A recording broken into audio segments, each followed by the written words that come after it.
I will call the public hearing to order and read this little piece here. This public hearing is being held pursuant to Section 465 of the Local Government Act. All members of the public will be given a reasonable time to be heard or to present written submissions respecting matters contained in the bylaw that is the subject of this hearing.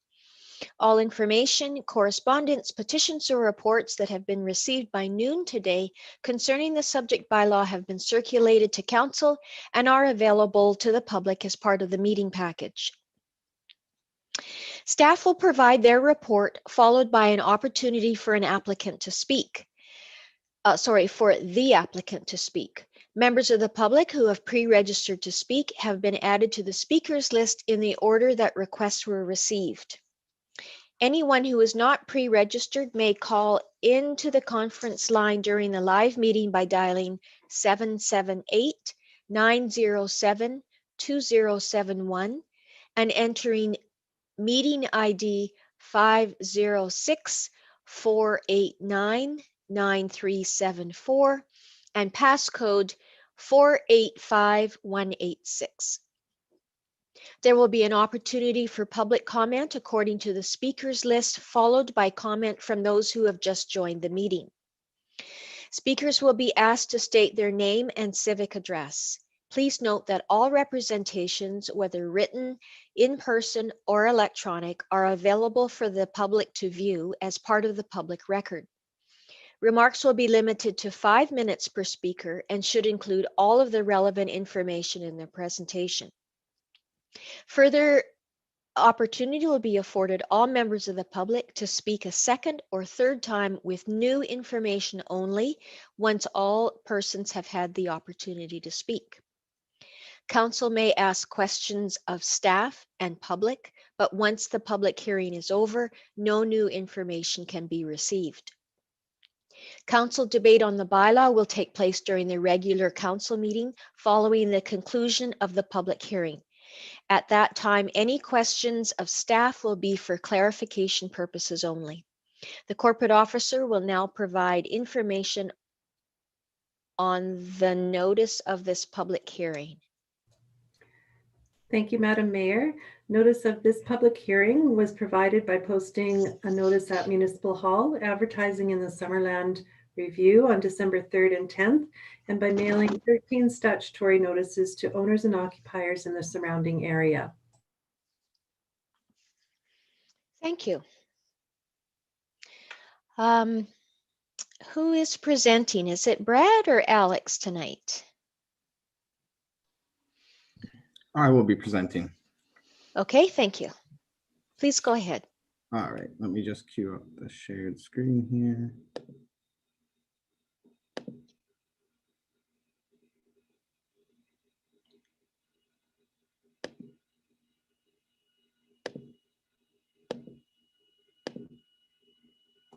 All right. So an application has been received to rezone the property at 1505 Britton Road from residential estate lot zone RSD3 to residential large lot zone RSD2 to allow for the construction of a single family dwelling and carriage home on the property. The site is currently a vacant lot in Summerland's Trout Creek neighborhood. In the RSD2 zone, single detached dwelling is a permitted use. The proposal to rezone the property to RSD2 to facilitate home construction is supported by the official community plan and conforms to the density envisioned by the OCP. The rationale behind this application is to ensure that the required front setback is consistent with other homes in the neighborhood.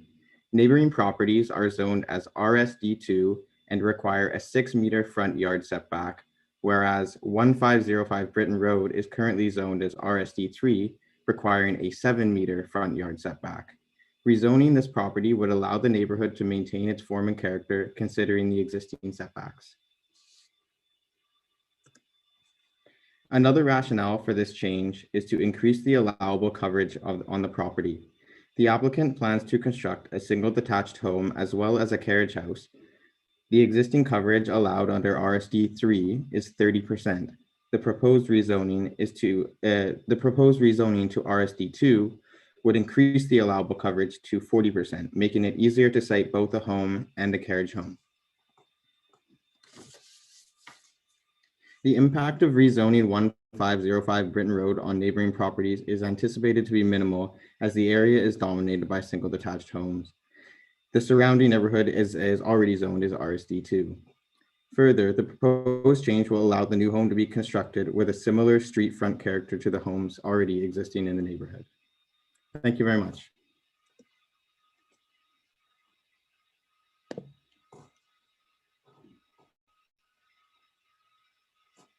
Me. Oh, I don't have anyone on the speakers list. Do you know if the proponent was wishing to speak tonight? I don't believe so. Okay.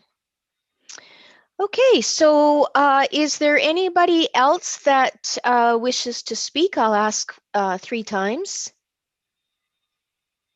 Anybody else that wishes to speak on the public hearing tonight? And for a third and final time, is there anybody else that would wish to speak to the public hearing before us tonight? Okay, so let's open it up for, no, sorry, we're done then, aren't we? So I will adjourn the public meeting then, or sorry, the public hearing, and we will get on to our regular council meeting. So if you just give me a minute to bring that up.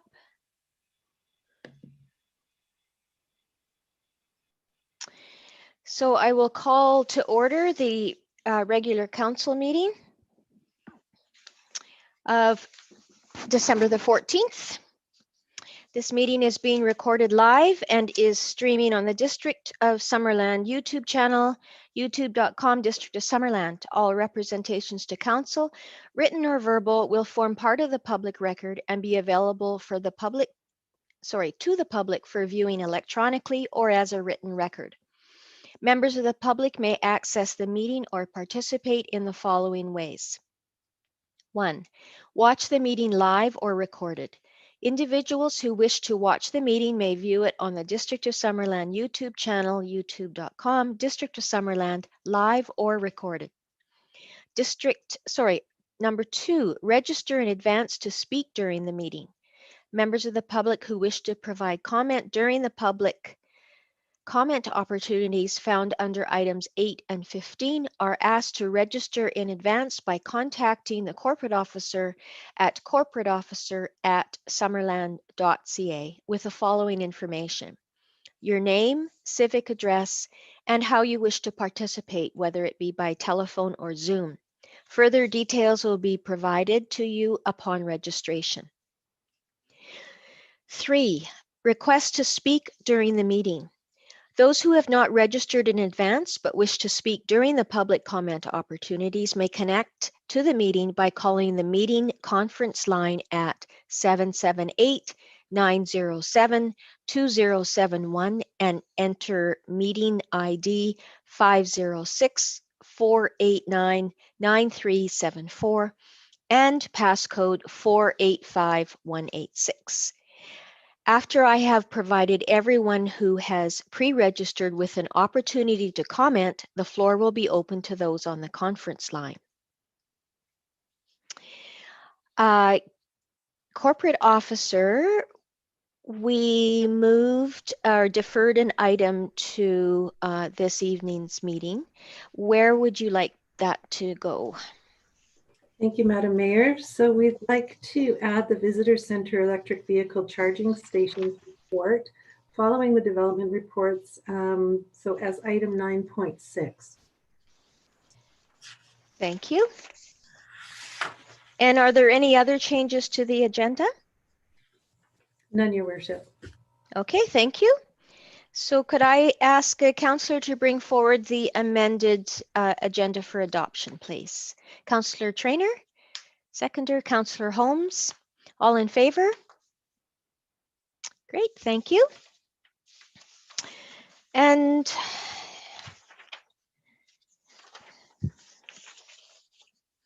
Adoption of minutes from our regular council meeting of November the 23rd.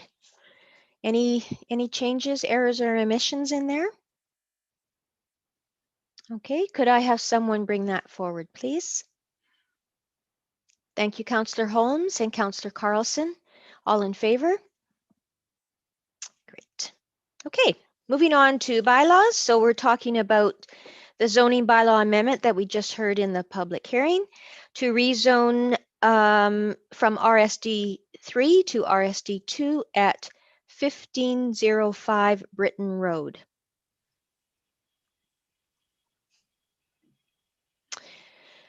Okay, council, questions on this?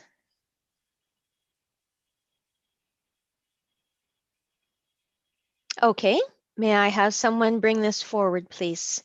Councillor Traynor? I'll bring it forward for third time and to be adopted. Thank you. For third reading. And seconded by Councillor Holmes. Thank you. Any further discussion? Okay, all those in favor? Any opposed? Great, that carries. Okay, and then on to the mayor's report. If you give me a sec, I'll just pull it up.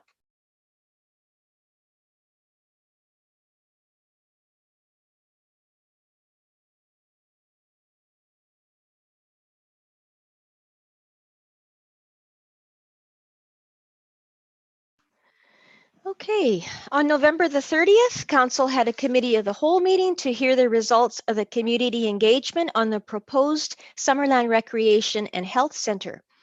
The meeting agenda also included a report and discussion on a review of recreation fees and charges. Staff will be reporting back to Council on proposed new fees at a regular meeting sometime in the new year.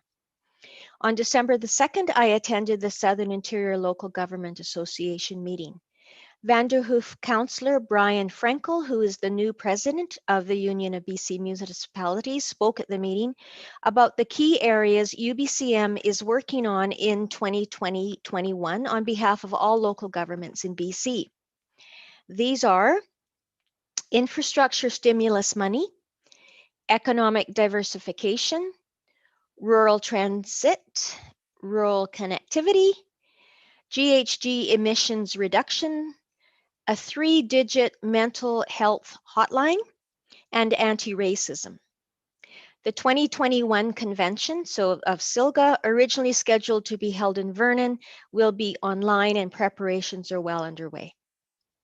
On December 7th, Council and I attended the virtual utility budget and rates open house, and earlier today we passed the third reading of that, and on Friday we'll look at adopting those new rates. This is the last council meeting of what has been an unprecedented and stressful year for everyone, no matter where one lives. I, like many Summerland residents, have changed how I traditionally celebrate Christmas. However, while Dr. Henry and her team project rising COVID counts over the next days and weeks, there is still much to be thankful for, not the least of which is that we, as a community, are doing our level best to protect our friends, families, and neighbors. On behalf of Council, thank you to each and every essential worker who has risked their personal safety to serve the rest of us and continues to do so. And thank you to each of you in Summerland for your continued diligence and patience. We wish you a safe and healthy holiday season and beyond through 2021. Thank you.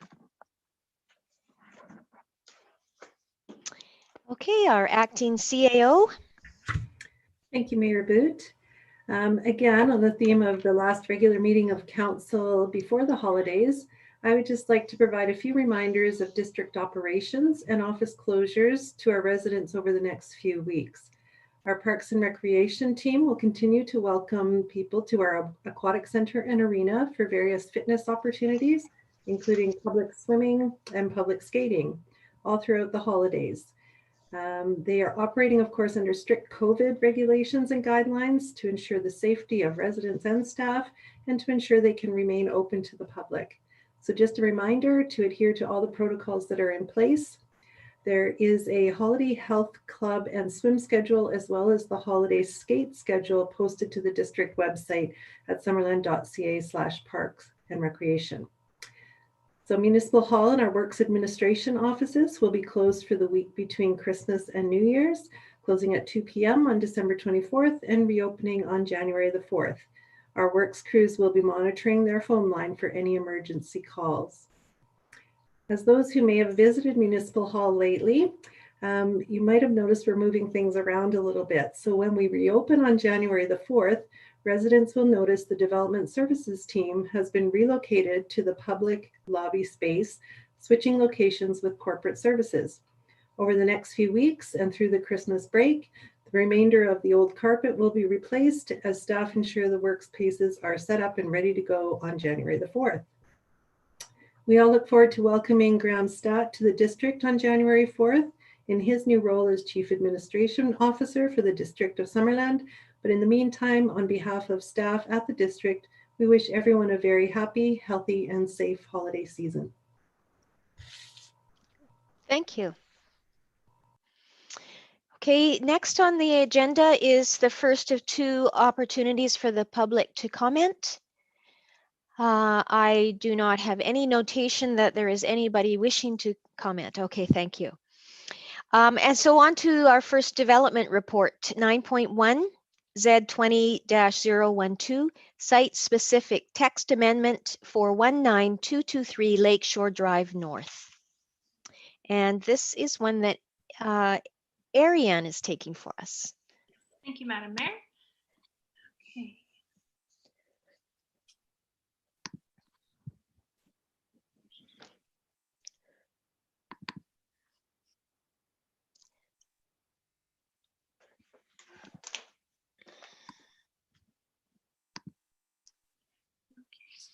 So the district received an application for a site-specific text amendment to the zoning bylaw for a property located at 19223 Lakeshore Drive North to allow three single detached dwellings on their property. So the property's OCP future land use designation is low density residential, and the property is also zoned A1. And as you can see, these land uses are consistent with adjacent properties.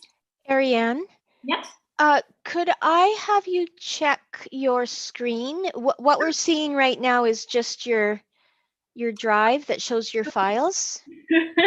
We don't have an open PowerPoint in front of us yet. Okay, let me change that.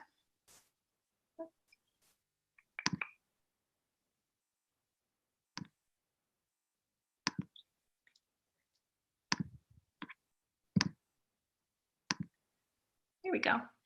Yeah, there, that looks great. At the beginning or here, I can just pull up this one. Okay, so as you can see, the future land use designation and zoning are consistent within the area as far as low density is concerned. It's mostly just single detached houses that are down there. And the property also falls within a watercourse development permit, and where the existing houses falls entirely within this area, as well as the pieces of the cottage as well, which we'll be speaking to in a moment. So on the property, there are currently three dwellings. So we have the existing principal dwelling here, a cottage or a guest house located in this corner, and then a garage with a suite located above it. So these buildings, many of them were constructed quite a long time ago, but without the benefit of building permits or development variance permits. And as such, they are non-conforming uses. So any additions or alterations to these uses wouldn't be permitted, as it would be a contravention of the regulations within the zoning bylaw. So the motivation at this time is to bring these buildings into compliance because the owners would like to do renovations to the existing non-conforming buildings. So here is sort of a proposed plan. It's not something that the owners are, this is just to show what the footprint of the buildings could be like, because the size of this lot could accommodate a very large single detached house, a carriage house, and accessory buildings and structures.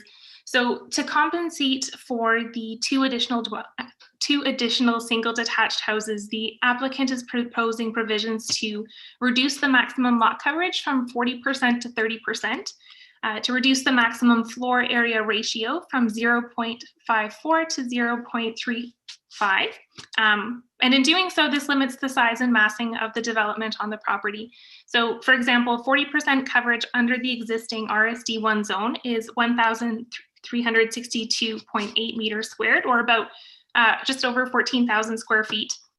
And if coverage is reduced to 30%, the maximum would be 1,022.1 meters squared, or about 11,000 square feet. And the image on the screen right now shows lot coverage at 27%. So this just gives an idea of what the applicant is proposing at this time. Another way that the proposed bylaw amendments would reduce future development on this property is also by prohibiting carriage houses and secondary suites once there are 3 principal dwelling units. So this proposal also has support from residents within the Crescent Beach neighborhood, including those that would be most impacted by this development. And yeah, so these are just some of the proposed bylaws that I was speaking to that would reduce the massing of the buildings. And after circulating this application through to internal departments, district staff noted that pit meters will be required on the additional dwellings. They'll also have to apply for building permits for the proposed works if and when these amendments are approved. And they'll also have to start being charged a monthly base water fee and environmental levy, and a monthly sewer fee and a monthly residential garbage fee, which they are not currently being charged because these buildings were built without permits.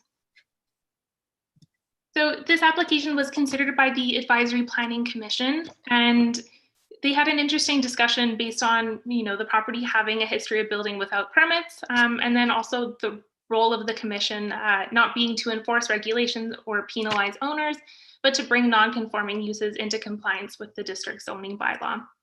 So it was a split decision at the APC, and no resolution was passed.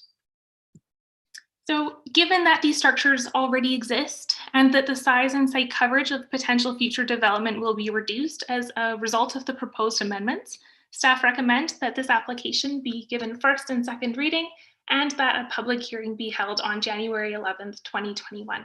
Thank you. Thanks, Ariane.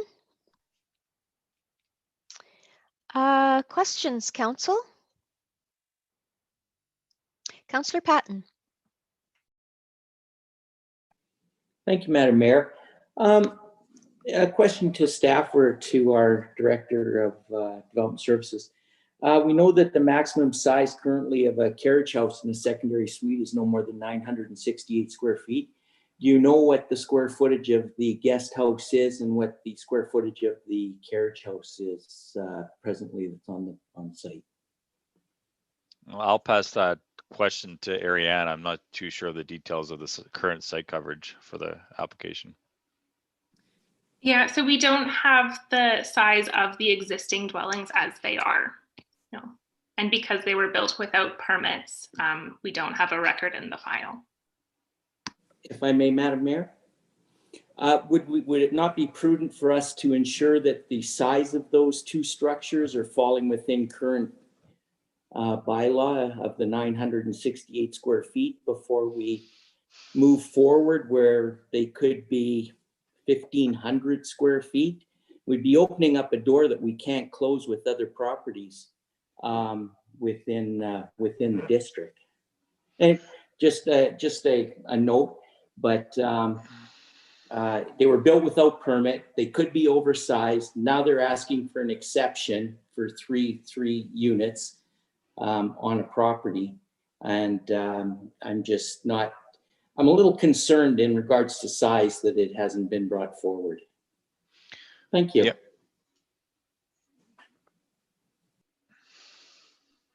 Brad, would you like to respond to that?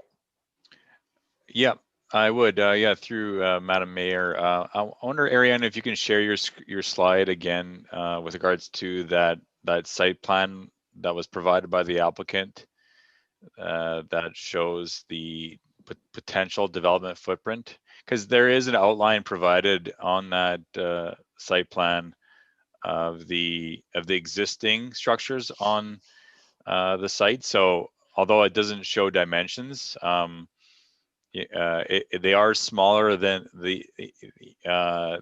what is proposed for expansion. So the hatched area here are potential expansion areas of the homes. Um, uh, and what's in the white outline are existing structures located on the site. But Councillor Patton's point that these dwellings are most likely already larger than 960 square feet, although we don't know the exact size.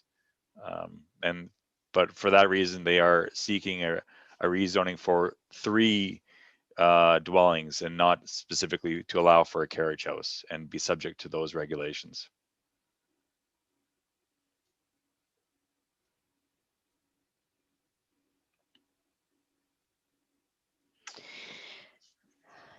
Councillor Carlson?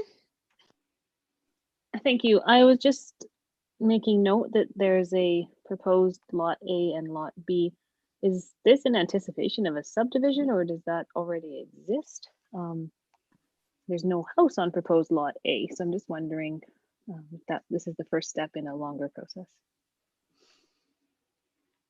Yeah, so to bring that one up again, so it is a separate lot that already has been subdivided. So all of the lot coverage calculations are for lot 1.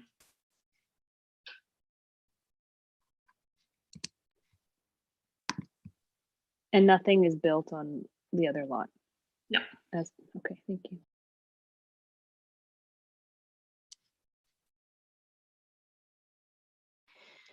Any other questions, Council?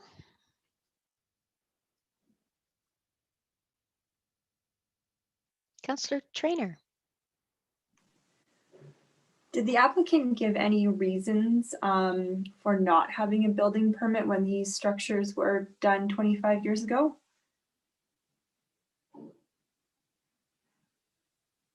Yeah, so some of the structures have been built over quite a bit of time. So 25 years is the last record in the file that we have. Others were built in the 30s, but we have no indication as to why they didn't get building permits at the time.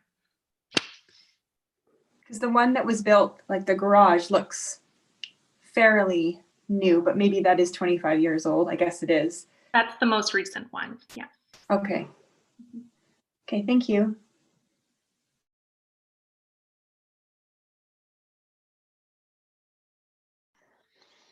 I have a question.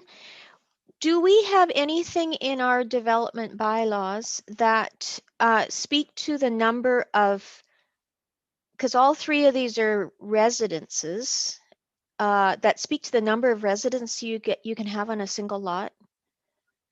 Or is it just simply the lot coverage?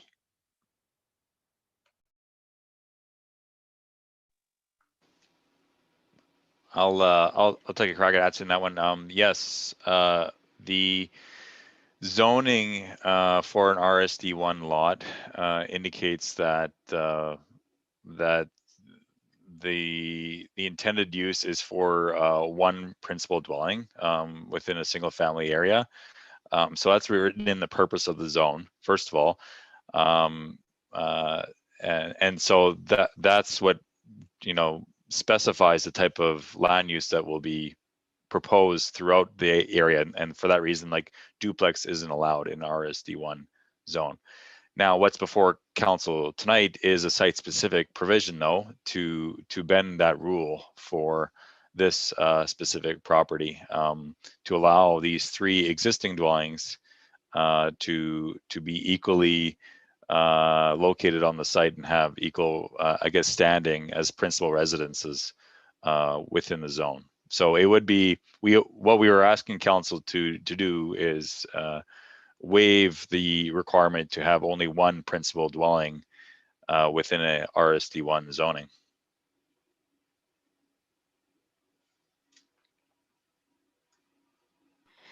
Thank you. Councillor Carlson. Yeah, just wondering if when something like this comes to the attention of city, is it, you know, if the landowner has other properties, do we look at to ensure that those properties are now conforming, or is it we wait until they apply for applications for other renovations or things? Just as a, I guess that's just a general question, because now we see more and more of this. You know, we've seen a few in the last year where we look back at someone who maybe didn't follow the rules a few years ago, and now we're asking them to follow some new rules so that they can continue building. But we also know that someone may have multiple properties, and perhaps we should be paying attention to if they might be in non-conformance in other places. Just maybe that's an aside, but worth noting.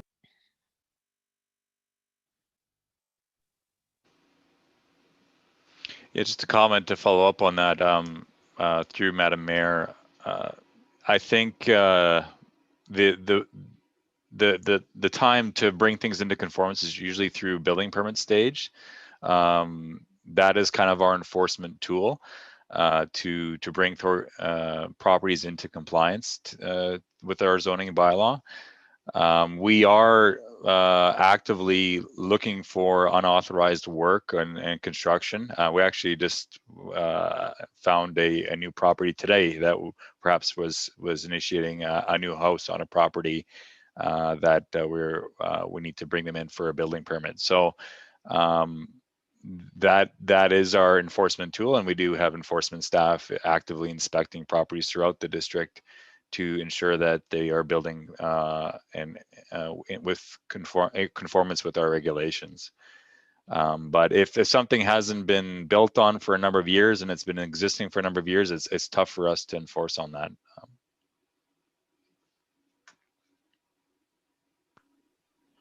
Councillor Holmes. So if we didn't approve this, what options would they have? Would they have to tear down one of those dwelling units?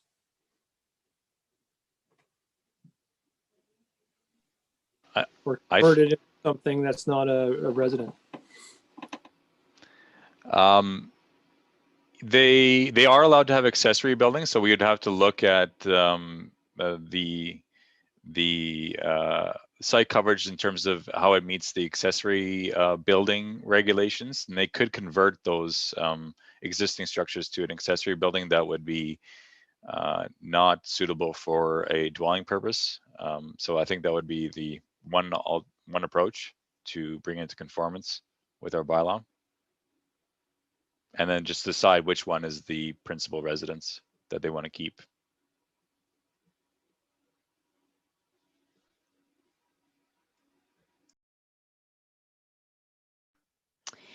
I have a question that's a little bit related to that.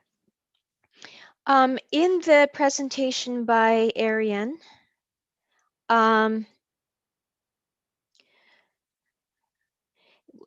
did I hear correctly that they want to make 3 principal dwellings on this one lot? They want to convert them all to principal dwellings? Okay, and that's why, although, you know, probably should have been done in the past, that's why curbside collection fees, the environmental levy, and the utilities are being applied to each of the 3 proposed principal dwellings. So how does that work in terms of property taxes?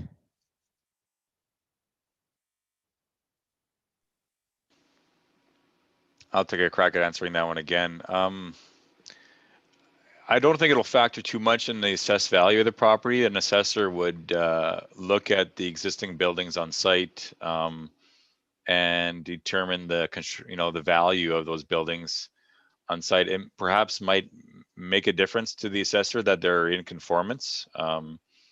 It may also increase the value of the property, perhaps if the zoning is in place compared to only one dwelling.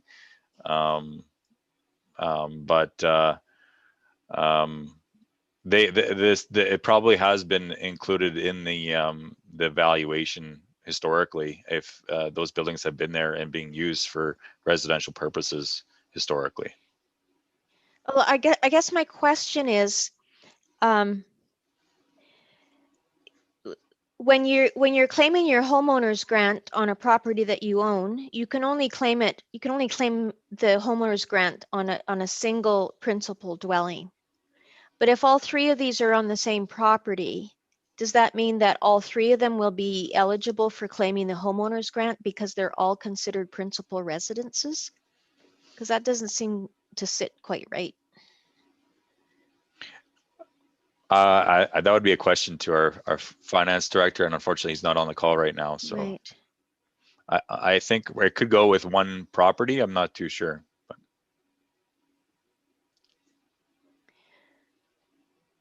Okay.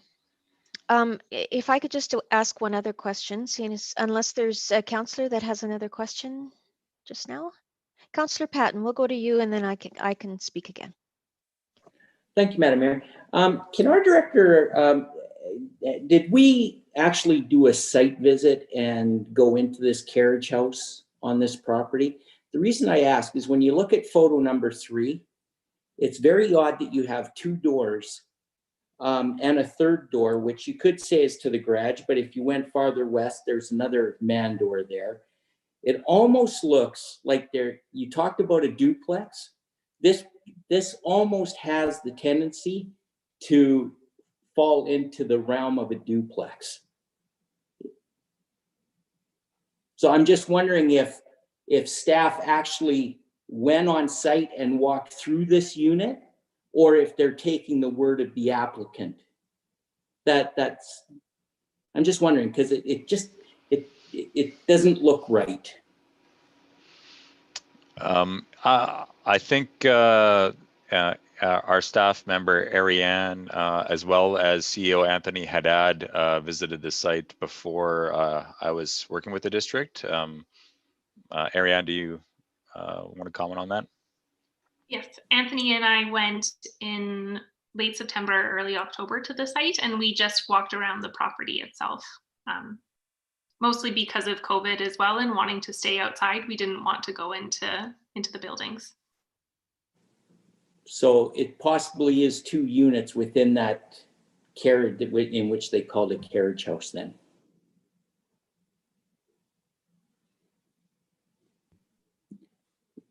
Just throwing in a little bit of doubt there. So yeah, it's Possible, but it's possible. Okay, no, and that's fine. I don't mean to put you on the spot. Don't get me wrong. I'm not putting you on the spot. That's just the pictures aren't indicative of a normal carriage house. Sorry, Brad. Go ahead. Oh, sorry. That's the mayor's job. Sorry, Brad. Go ahead. Thank you, Councillor Patton. Yeah, through Madam Mayor. We got to keep in mind as well, though, the applicant's intention here is to do renovations to these buildings and apply for a building permit. So through the inspection process, we will be able to do inspections of the buildings to ensure that there'll be only one dwelling for each building moving forward. So that's something that we should be able to catch moving forward when a building permit is submitted. Thank you. My other question was in the discussion tonight. The suggestion was that one of the ways that we can bring buildings into compliance is at the building permit stage, and which is where we are right now. And I'm wondering if, well, it seems to me that increasing the square footage, even though it's a renovation, increasing the square footage on a property or two properties, I guess all three of the properties, is taking it further out of compliance rather than bringing it into compliance, the buildings. Could someone comment on that, please? Maybe I'm just seeing it wrong, but it seems to me we're going the wrong way.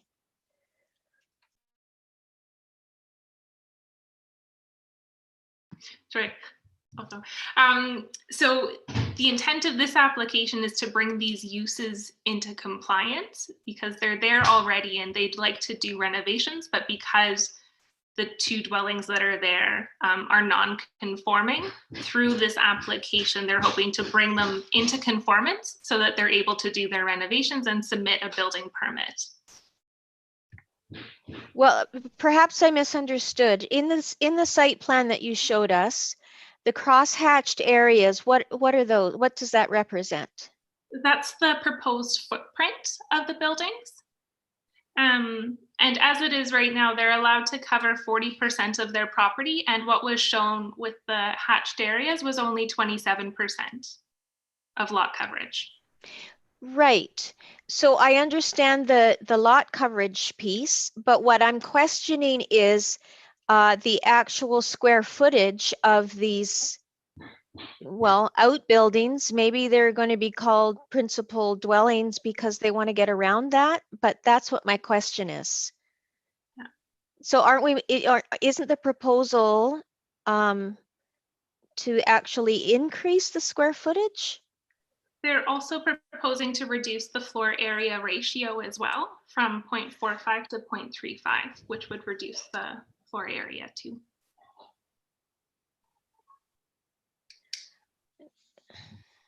Well, it reduces the floor ratio. I don't know if it reduces the. I'm not gonna argue with you. You're the expert in this area, but I will go to Brad to see what he can add to this. Yeah, if I can. What the council has got before them today is consideration of the three uses, and in return for those three dwelling uses, the applicant is actually proposing to reduce the allowable site coverage. Ariane has pointed out in her presentation that if the homeowner decided to build one home, they could substantially increase the size of their house, up to 14,000 square feet with the current lot coverage that's within the zoning right now.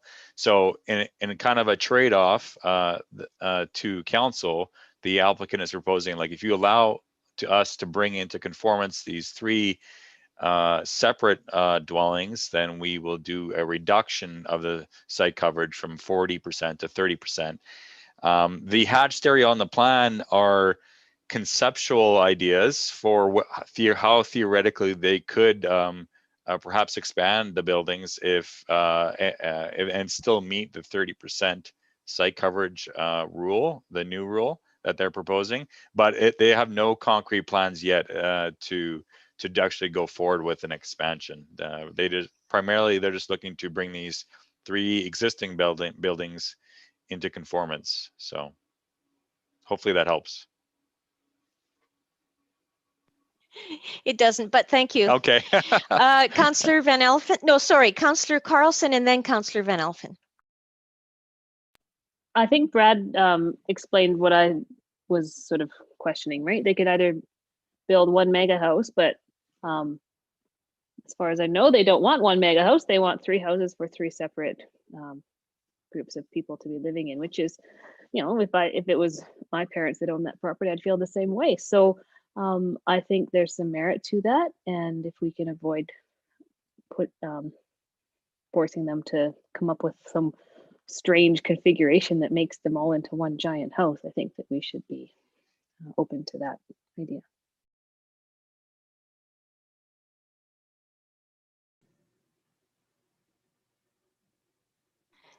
Councillor Carlson, did you have a question or okay?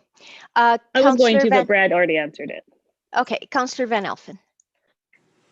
Oh, sorry, it's not a question. I'll get back to the question after then, or the comment.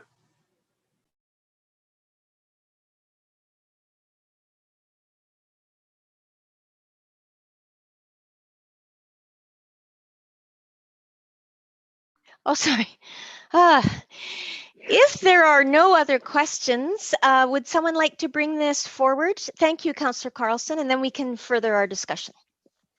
I will move that zoning bylaw amendment 19223 Lakeshore Drive North bylaw number 2020-029 to allow site-specific provisions at a property located at 19223 Lakeshore Drive North, legally described as Lot B, District Lot 673 and 1348 Osoyoos District Plan KAP 75272 be introduced and given first and second reading, and that a public hearing be held on January 11th, 2021.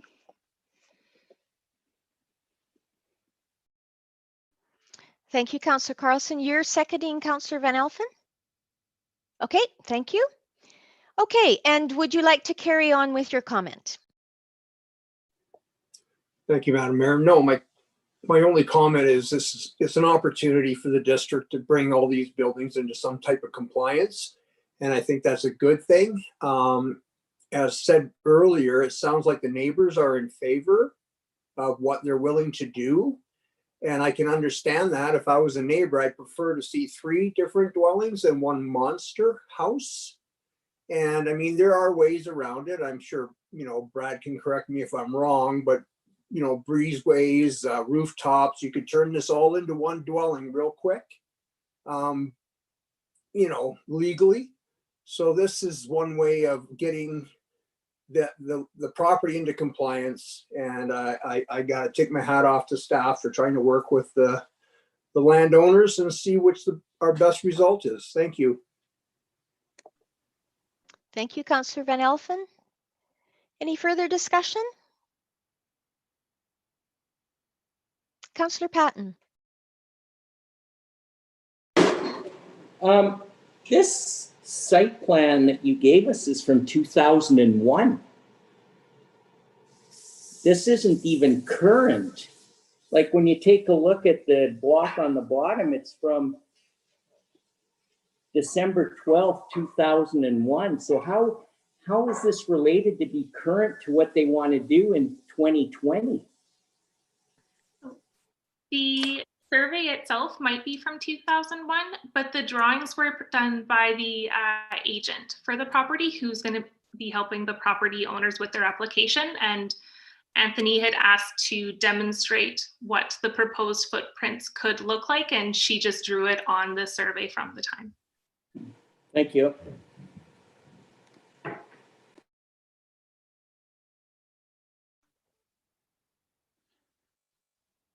Anyone else? Okay, I'll call the question then.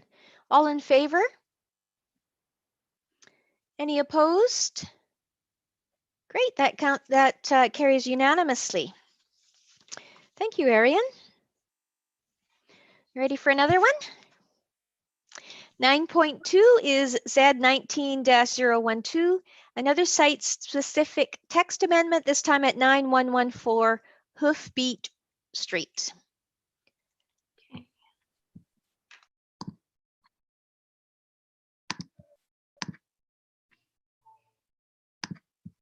Okay, thank you, Madam Mayor.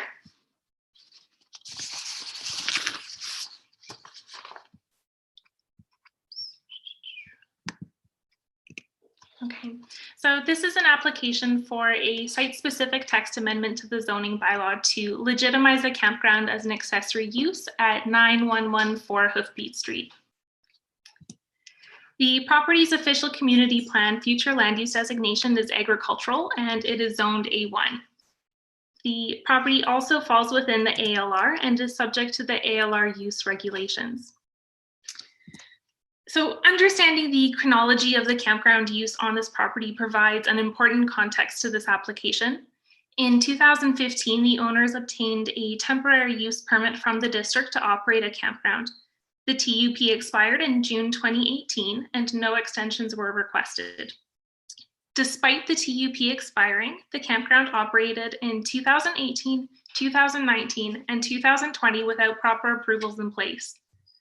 Staff were notified in 2018 and 2019 that the owners were operating the campground in contravention of the zoning bylaw, and sent them a letter in September 2019 demanding that they cease operations immediately and make an application to the ALC for a non-farm use, and an application for a site-specific text amendment to the district. The owners made an application for the site-specific text amendment. However, they did not make an application to the ALC as they insisted that their campground was consistent with ALC standards. In December 2019, staff reiterated that an application to the ALC would be required.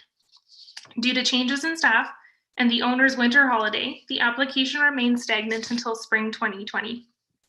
In April, staff conducted a site visit and also asked the owners to provide as much information on how their property met ALC standards. The primary concern raised by staff at this time were that the size of the campground and that camping, not farming, was the principal use.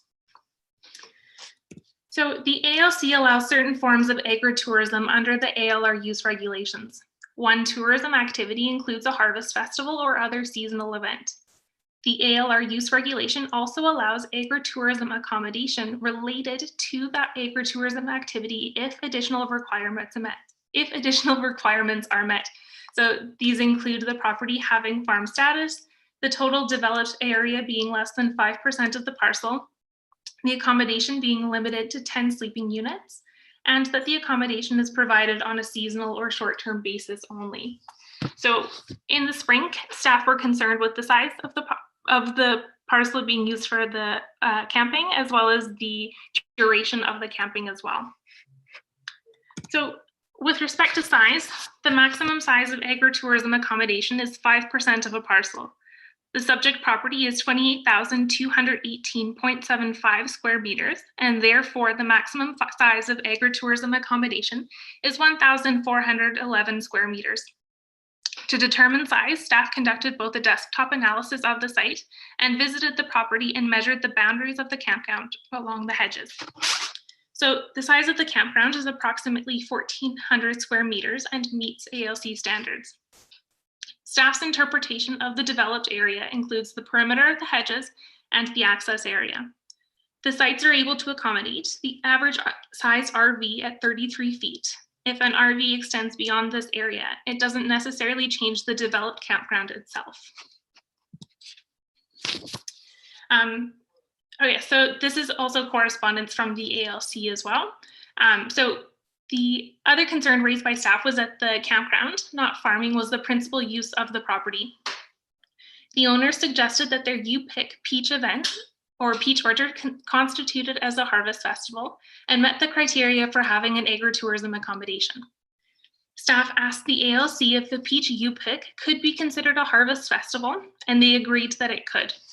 As such, agritourism accommodation would be permitted if it is directly connected to the agritourism activity. So with respect to this application itself, the property owners would be allowed to operate their campground during peach season only and during the U-Pick peach events. So now that size and the activity were confirmed, staff asked the owners to demonstrate how their agritourism accommodation met ALC standards, and specifically how their campground related to the agritourism activity itself. The owners did not provide this information and continue to operate their campground in the summer. So staff sent another letter to the owners on August 19, 2020, requiring the owners to cease operations immediately and asked them to demonstrate how their campground met ALC standards. They submitted a letter to the ALC, who noted that if everything described in the letter is accurate to what's occurring on the property, they don't believe ALC approval would be required. So changes in staff, the owner's holidays and correspondence with the ALC, and unclear information regarding the current and future use of this property delayed this application. However, determining whether this proposal satisfied ALC requirements was important to establish the course of this application and providing context to staff's rationale and recommendation. So understanding the sequence of events for this application is important, but so is seeing the physical changes that have occurred on the property itself. So as you can see along the northern property line, the owners have planted a substantial amount of peach trees since they've owned the property and operated the campground. And they've also noted that they do eventually hope to plant other areas of their property as well. So with respect to district policies, the OCP seeks to strengthen the economic base of the agricultural community and support farmers and their direct farm marketing operations. Similarly, the 2008 Agricultural Plan notes that agricultural economic growth is the best way to promote and sustain agriculture in Summerland, as well as the need for the district to support farmers with the necessary bylaws to promote their success. The owners have noted that the majority of their U-Pick sales are from their RV clientele, and that the future expansion of their farming operation would be dependent on the continuation of their campground. Agritourism accommodation, if subordinate to the agricultural use, aligns with district objectives and policies. So the Agricultural Advisory Committee did not support this application, citing that the primary use of the property appeared to be the campground and not agriculture itself. And conversely, or alternatively, the APC supported the application on the condition that the ALC and district regulations are monitored and enforced to ensure compliance. So agritourism accommodation is intended to be subordinate and ancillary to the agricultural use. If the owners only operate the campground in conjunction with the U-Pick Peach event or other related agricultural activity, staff consider the application to align with district and ALC policies and regulations. As such, staff recommend that the site-specific provisions be given first and second reading and that a public hearing be held on January 11th, 2021. Thank you.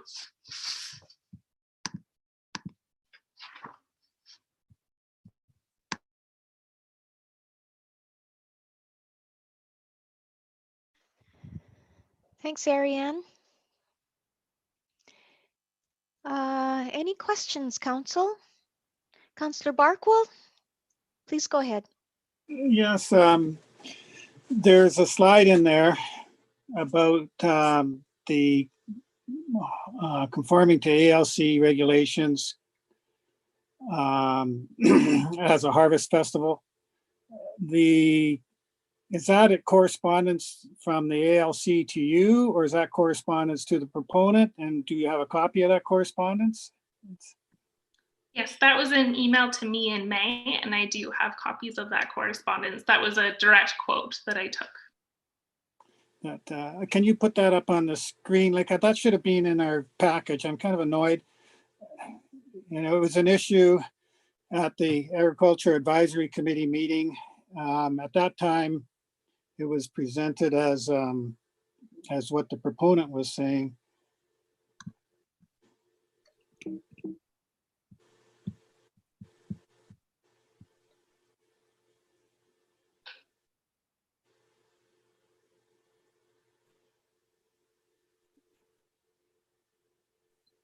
Okay, so which above criteria are they referring to?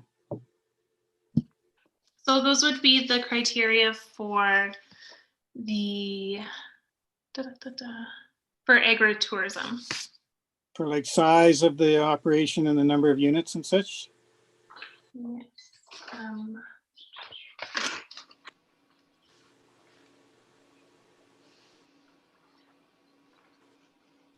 If I can interject here, sorry, the agritourism activity has some specific criteria that's different than the agritourism accommodation.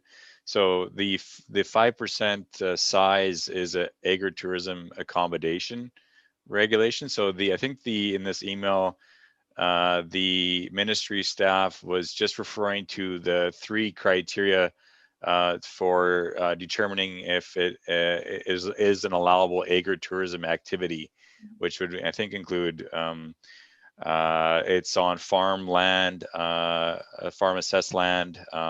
It's no permanent structures related to the agritourism activity. And there was a third one I can't remember offhand. But they were basically just quoting the ALC Act.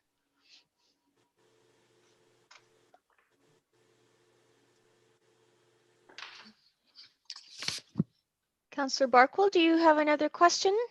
Well, I'm just trying to make it sink in. Yeah, okay. I mean, if other people have other questions, could you leave the screen on and then go on to other? Sure, I have Councillor Holmes followed by Councillor Carlson. Yeah, thanks. I was just wondering if we know what is the duration for this peach U-pick event? How many weeks? I don't imagine it takes too long to pick those those half dozen rows of peaches. Do we know how long the event is?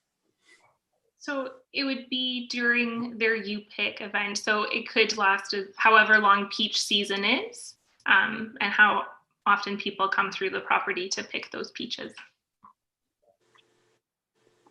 But just follow up. But it's just there are trees that the event is connected to. It's not U-pick elsewhere. Yeah.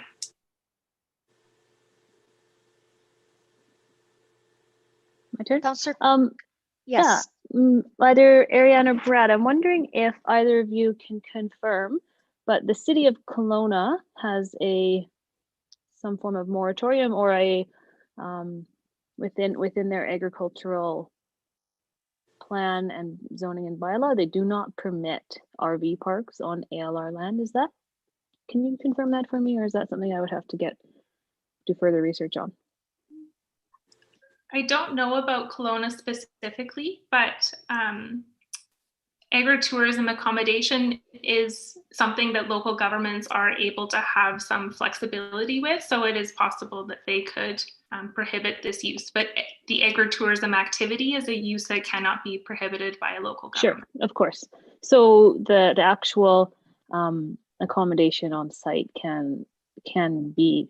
I think that what I'm getting at is that I think this issue is larger than Hoofbeat Campground. It's actually called an RV camping. It's not called Hoofbeat Family Farm or Hoofbeat U-pick Peaches. It's actually called an RV park, and I think that needs to be taken into consideration. But I also think that if we are talking about this one, we really need to think about, and this goes back to that conversation I keep bringing up about how we need to talk about our agricultural plan and our zoning bylaw and what the expectation is, because we may see, if we started putting these into site specific, we're going to have them all over town, and maybe that's what our community wants. Maybe it's not, but I don't think we've had that conversation, and so I'm very hesitant to allow it for something that something like this. So I'm just going to put that there and suggest if we have a chance to talk about this in a larger context, I think that we should. Thank you, Councillor Carlson. Back to you, Councillor Barkwell. Councillor Carlson sort of raises a point that's on my mind. I think, and I made this comment at the Agriculture Advisory Committee meeting, I think that there's a lot of farmers that would love to park a few RVs on their property and make extra cash. But, and I don't necessarily have a problem with that. But if it's going to be done, there has to be, there's got to be a limit. There has to be regulations. There is regulations. We know what they are, and they have to conform to them. These guys are not very good at conforming to anything. With obviously they planted everything. There was cedar trees and such there that they've taken out for this application. They operated too large of an area before, and they operated without any permits for a couple of years. And if we're going to permit it, I think we got to make sure it stays within its proper limits. Councillor Carlson, just before you step in again, I think that one thing that we need to talk about is if this is considered an allowable agritourism activity, because the because the campground is associated with their U-pick peach orchard, and we know that the season doesn't go from May to September or whatever, I think there needs to be some consideration around that, because that's in violation of what the ALC considers an agritourism activity, and that's been fairly clearly stated, I think. So I would like to talk about that a bit too. And Arian, what are your thoughts on that? The duration of the campground?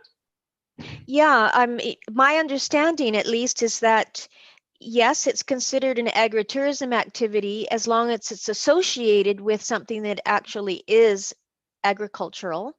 And if it's the UPIC event is considered their harvest festival, I mean that makes sense. But the peach season doesn't run for months on end. That's my concern, and I'm just wondering what your thoughts are on that. Yeah, so with the proposed bylaw, we have the months extended, and that's to accommodate other crops that they might plant. Like they might plant apple trees and then harvest them in the fall. So that would give them some flexibility in September and October, instead of just limiting it through this application just to like a 2-week window or a 3-week window, something like that. And so that'll be monitored, or it takes a while from a tree to grow from being a stick in the ground, as Councillor Carlson can tell us, to actually producing fruit that is harvestable. So I'm not sure how lenient we want to be. They've already gone several years now without conforming and not responding to us. I mean, staff. Councillor Holmes. Thanks. Could we take the share screen off, or do we still have to look at this? I'd just rather see everybody. But this reminds me a lot of the Rutherford's Farm thing. We put in the campground first, and then maybe we'll plant these other things so we can extend our camping season. So the principle is, we have the campground, and then what can we build around that campground to legitimize it? And for me, there's there's too many ifs in this. The ALC says it's okay if everything is as described is accurate. If camping is only during the UPICs. So there's just too many ifs. And I agree totally with the Agricultural Advisory Committee that this isn't the primary use of the property. The primary use of this property is campground. And then they do the agricultural to justify the campground, not the other way around. And it's got to be the other way around. And so I'd be happy to bring forward a motion to deny this. Okay, I have Councillor Carlson and Councillor Van Elfen. I'll let you go first, Councillor Van Elfen. I'll go after. Thank you. Thank you, Councillor Carlson. I'm hearing what everybody's saying, and I can appreciate it. And the ALC's ruling on this, I'm a small farmer. I could have a campground 12 months a year because I could have them collect eggs. So it's an agricultural activity. But this isn't the only one in town. So the other one that exists in town, I don't know what they're farming, mostly cherries. So is that rules the same for that farm? And should we be looking at all of them? Are they all complying to the ALC regulations, the rules, or not? You know what I mean? So if that's the ALC rules, you can only have a campground during cherry harvest, or you can only have a campground during peach season. So if I plant 3 peach trees, or some cherries, some peaches, some pears, and some apples, I'm good till into late October. So then I could throw some garlic in and I'd be good through the winter. So the rules don't make any sense, personally. So I think we need to we should be looking into all these so-called agricultural campgrounds on ag land and review the whole policy. Thank you. Okay. We're talking about this one, but I don't disagree with you, Councillor Van Elfen. Councillor Carlson and Councillor Barkwell. I have a motion, so if Councillor Barkwell has a question, I'll let him ask it. I'm not really comfortable with this definition issue. I mean, I spend my life reviewing legislation far more complicated than the ALC, and I don't have enough information there to convince me that this is how it all conforms. You know, and I'm not saying it doesn't or it does. I just don't have the information in front of me that satisfies me that that's how it works. And you know, and it does create all these things. You could have a bunch of chickens running around in the field there and saying, and 15 RVs all spread out and saying that the land between them is used for you know, chicken scratching and herding. So Okay, Councillor Barkwell, I'm just going to stop you there, and we'll come back right to you. I'd like to get a motion on the floor, and then we can continue this discussion. Thank you. Councillor Carlson. Yeah, so I'd like to move that zoning bylaw amendment for 9114 Hoofbeat Street bylaw 2020-032 to allow a campground as a site-specific accessory use at a property located at 9144 Hoofbeat Street, legally described as Lot 7, District Lot 473 of Soyuz District, Yale District Plan 147, except those portions thereof, 1, shown as Parcel A, and 2, outlined in red on Plan B, be denied. Okay, thank you. Councillor Barkwell, are you seconding that? Yes, yes. Okay, and now you have the floor. All right, thank you, Madam Mayor. Yeah, so continuing on with my chicken herding comment, the I like to say I'm not necessarily against agriculture, you know, the using 5% of the land and supplementing to agricultural activities, but I'm not convinced that this one fits that criteria. And we need to really have a tight definition so that the boundaries aren't stretched beyond reason. And there's certain things, and when we get to that discussion, I can add to it. Okay, thank you, Councillor Barkwell. Councillor Holmes, you had your hand up, and then Councillor Van Elfen. Yeah, just, you know, it seems to me the ALC is kind of putting into our court saying that if it's a bona fide farm, then everything's fine with it. But they're leaving it to us to make the call whether it's a bona fide farm or not. And I don't think it is. And if it was, then yeah, maybe I would think differently, but I don't think it is. Thanks. Councillor Van Elfen. Thank you, Madam Mayor. I just want to start off by saying I take offense to Councillor Barkwell's comment about chicken wrangling or rustling or whatever you're talking about. But anyways, to continue on, like I say, I don't have a problem with this land use. The problem I have with this is who's choosing the land. You know, all of a sudden someone just plunks in, you know, 10 RV sites, what, on the best portion of property you own?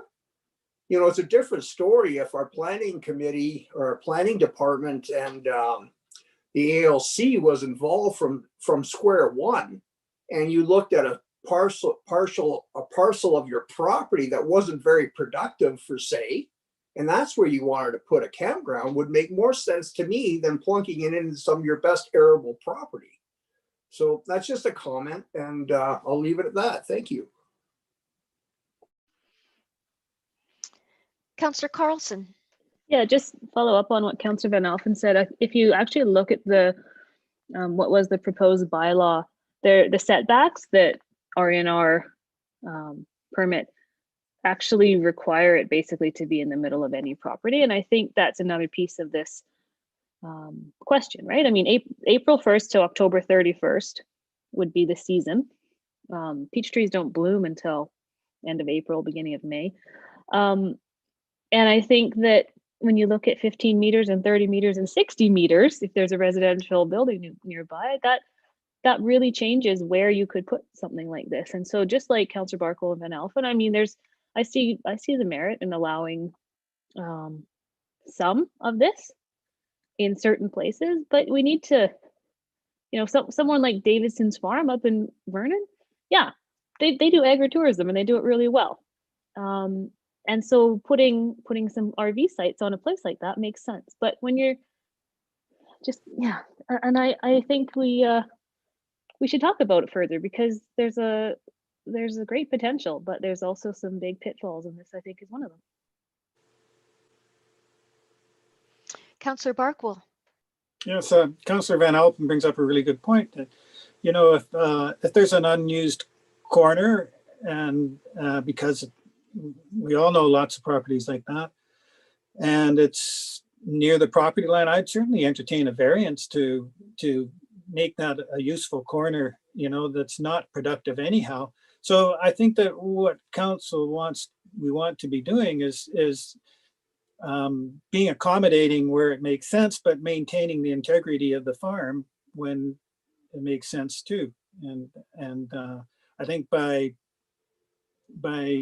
staying with a strict interpretation, we can limit the abuse, and we don't want to set any precedences that we're not concerned, but still be accommodating. Okay, any further discussion?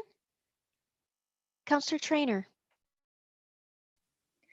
Yeah, I agree with everything that's been said. And I just also wanted to add that just reading the Advisory Planning Commission's comments, they were concerned about the district having to enforce and monitor what's going on there and how would that be done. And I just think that it just seems, this property seems to be creating extra work for staff, and we don't really know what that's going to look like in the future either. So that would be one of my concerns, is if this was to go forward, how much effort we would continue to put in to monitor this property.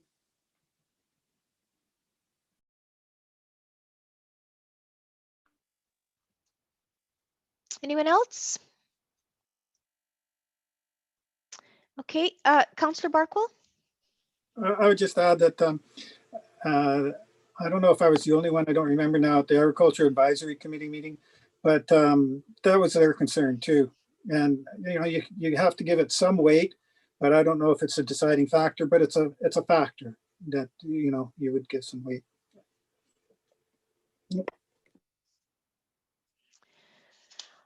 Okay, I'll call the question, and again, this is for not to be introduced and read a first and second time with a public hearing to follow, but for denial.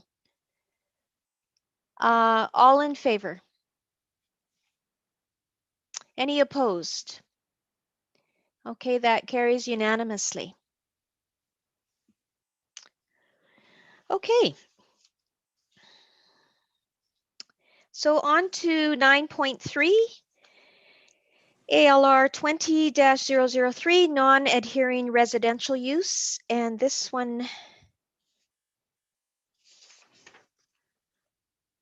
no, it doesn't have, oh yes, it does, 16423 Keene Street. So Ariane, we're keeping you busy tonight. Thank you. Thank you, Madam Mayor.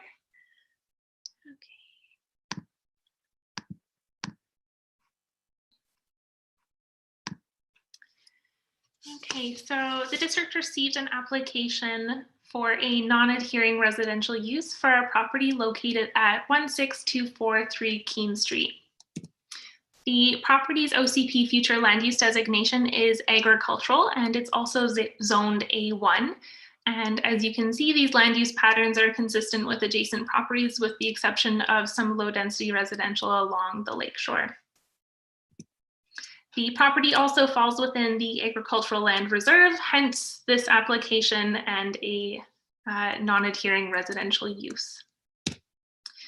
Some other considerations, not necessarily pertinent to this application, but potential future applications. So the property falls within a high hazard development permit area, as well as an environmentally sensitive development permit area. With any works that occur within the high hazard DPA, an assessment from a geotechnical engineer is required and must meet the guidelines for the high hazard development permit.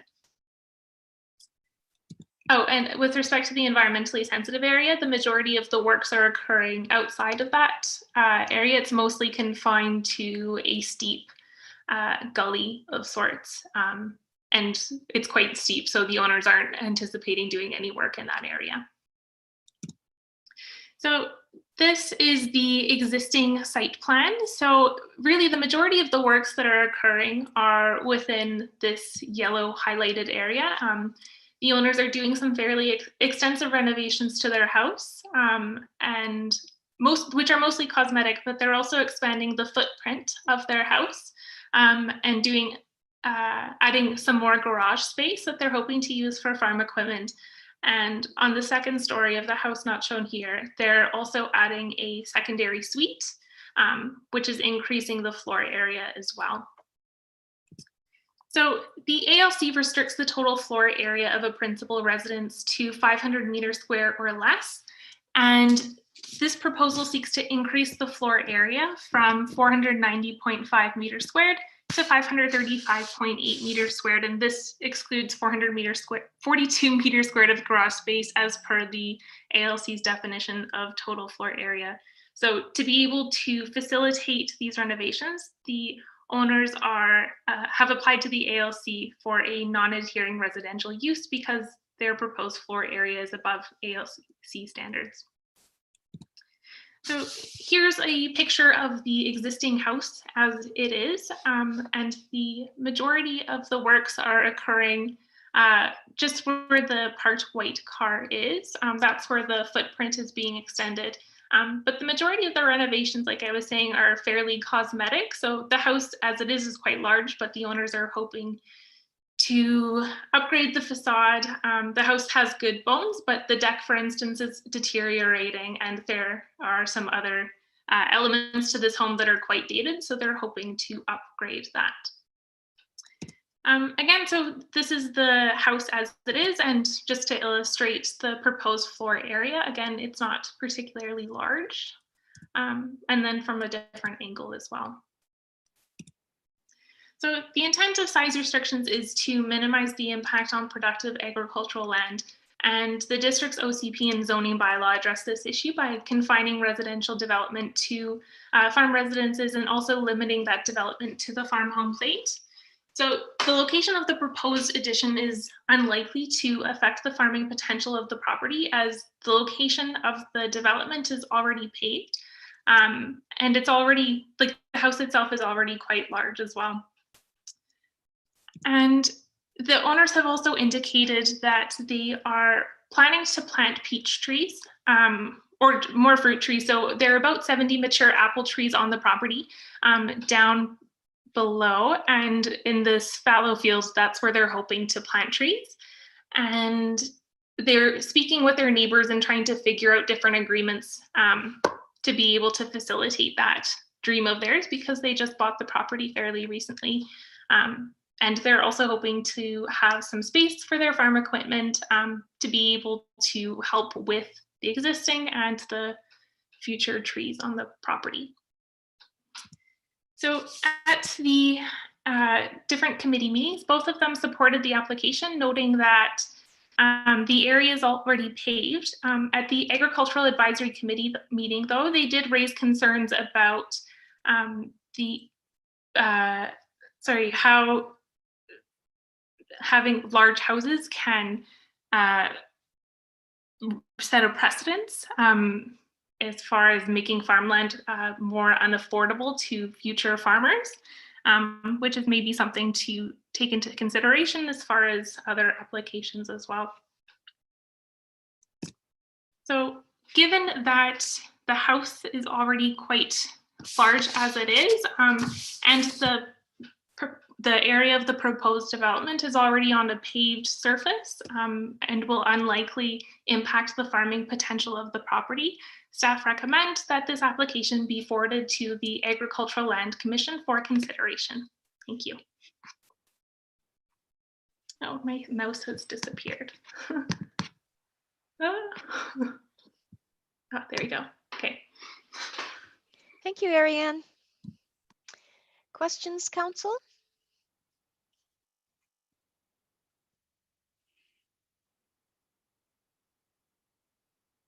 I have, well, I did have one question and I forgot. Oh, I know what it is. When something like this goes forward to the Agricultural Land Commission, is there any recommendation or observations or comments that accompany it on behalf of the district, or is it just sent through? Yeah, so with this kind of application, I would attach this report and then also the supporting documents as well. But no specific recommendation? No. No. Okay, thank you. Brad, did you have something to add? In general, the ALC's perspective is if a local government is forwarding the application to them, they've already given their support to the proposed application. So, because if you had anything against this application, you would deny the application right now before it hits their review. So that's the kind of the two-step review and approval process. It's for that reason as well that we require applicants to submit an ALC application first before council sees other applications like this one would have another application probably for variance permit because the ALC may influence your decision for the future, right? And they may deny it as well. So it would be that application would be moot. So it's kind of a two-step a process here for our approval as well.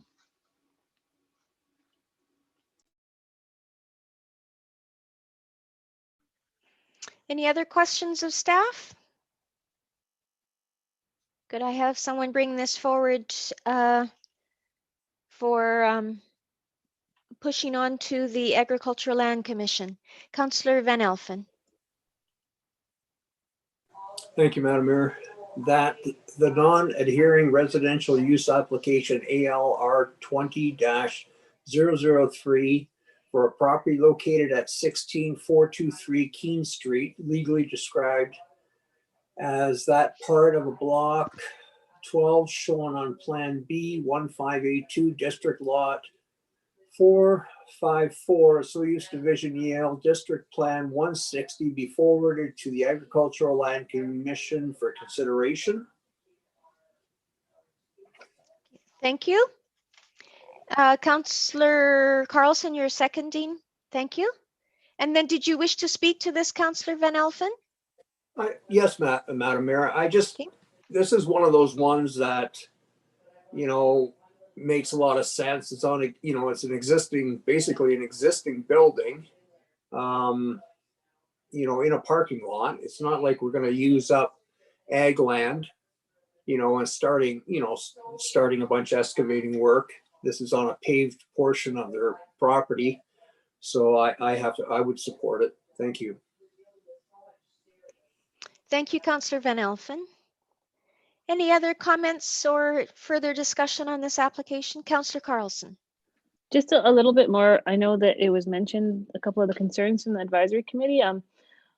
One of the things that continues to be a sort of a hot topic is the fact that there's parcels like this with older houses and they're being purchased and then they're being renovated and upgraded and turned into something that many on the committee would consider unattainable for someone who wants to actually buy that piece of property to have a family home and farm on that property. And so I just put that to you so that you know the conversations that are being had. And I know we've talked about this around the table a little bit. You know, it's not necessarily that they're just going to be a hobby farmer and they're not going to do anything. That's not what I'm saying. I'm saying that, you know, 20 years from now, when they no longer own or live in that home, who's going to be able to afford to, or even 10 years from now, who's going to be able to afford it? But that's not going to stand in the way of this, but that was a big piece of what they discussed. Okay, ready for me to call the question then? All those in favor? Any opposed? Okay, that's unanimous. Thank you for that. So now on to 9.4, zoning bylaw 2450 text amendment, fruit stand. Oh, we had talked about this a little bit. Is this? Yes, it is. Big surprise. Ariane, thank you. Okay, thank you.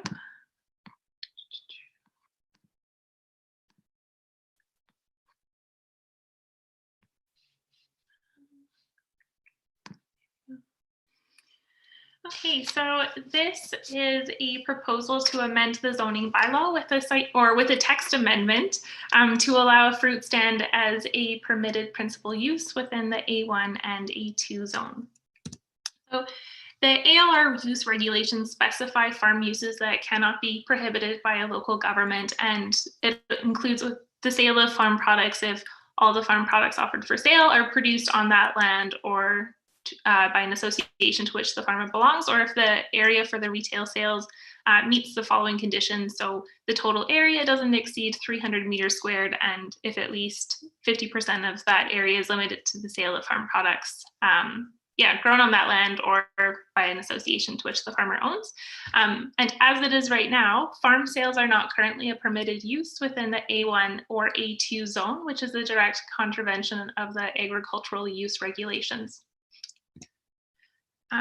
So at this time, staff are proposing a text amendment to the zoning bylaw to allow a fruit stand as a permitted accessory use within the A1 and A2 zone. So fruit stand is being proposed because its definition refers to an accessory building or structure used for agricultural retail sales, which mostly meets the ALC standards.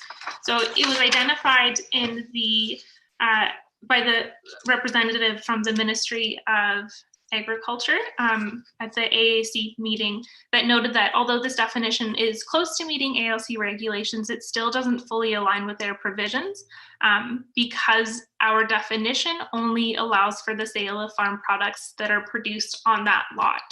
So at this time, though, we are proposing this amendment as an interim solution until we're able to do a more thorough review of our agricultural regulations and able to do public engagement, which is on the work plan for 2021. So with respect to district policies and regulations, the official community plan encourages direct farm marketing operations as a secondary use to permitted farming operations that comply with the policies of the Agricultural Land Commission. This text amendment directly addresses this policy, and it should also be noted that the definition of agricultural retail sales was already in the zoning bylaw.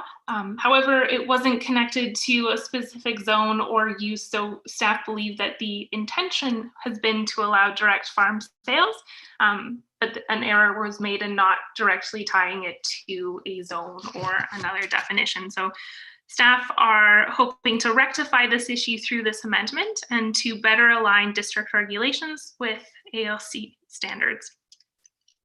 So this proposed amendment was considered by the Ag Committee and the Advisory Planning Commission, and both supported this proposed amendment. And staff's recommendation is to give this bylaw first and second reading, and then because it is a zoning bylaw amendment, to waive the requirement to hold a public hearing and to go to third reading to expedite this process. Thank you. Thank you.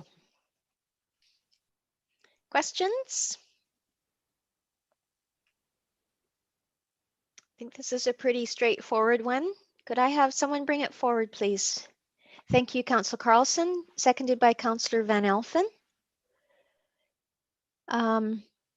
Councillor Van Alphen, go ahead, please. Thank you, Madam Mayor. The motion reads that zoning fruit stand bylaw, blah, blah, blah, and that the requirement to hold a public hearing be waived? Or did I hear Arian say expedited?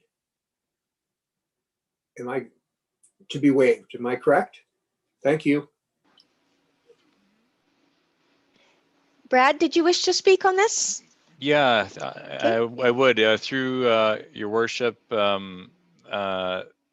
the intent here is that this is mainly an administrative rezoning amendment.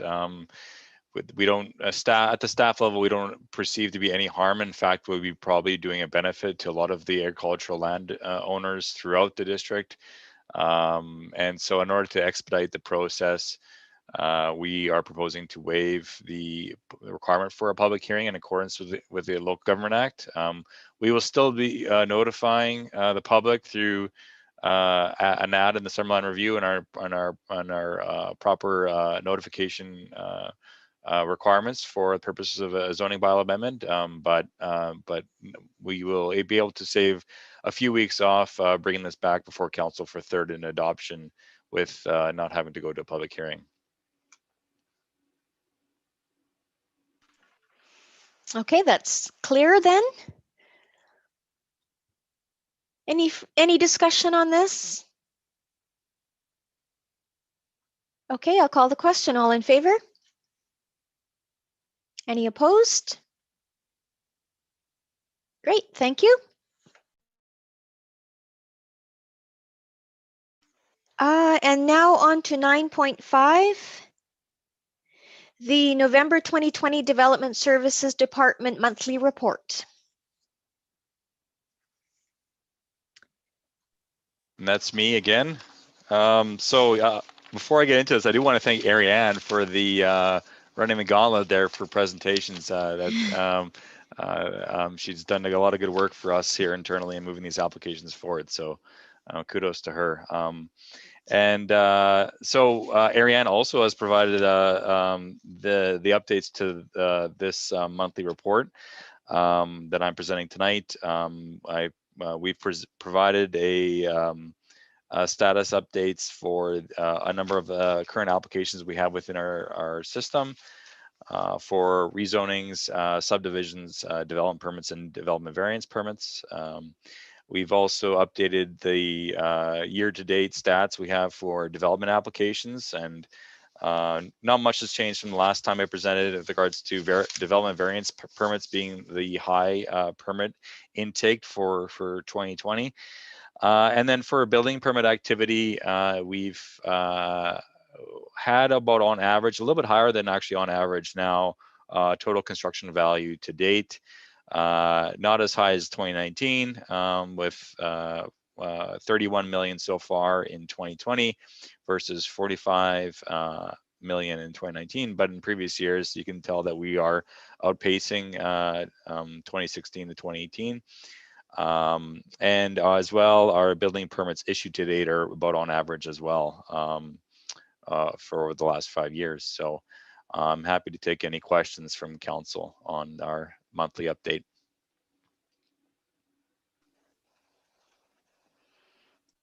Questions? Brad, I'm just wondering if we just ignore 2019 with the 45 million, but we look at this year to date and the other 3 years to the end of November. Do you think that is a reasonable comparison just simply by the increasing costs of construction? Well, for sure, yeah. There would be an inflationary amount for construction costs. So we would expect the construction value to increase over time. Now, it wouldn't change to a large amount year over year. So definitely like the jump in 2019 was that we had a lot more activity in that year. I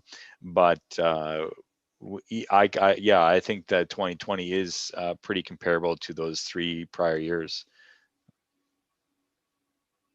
Okay, Thank you. It's great to see that even in this COVID year that, we're keeping pace. Last year, as you said, was kind of an anomaly, but that's great to see. People are working hard. Okay, any other questions for Brad?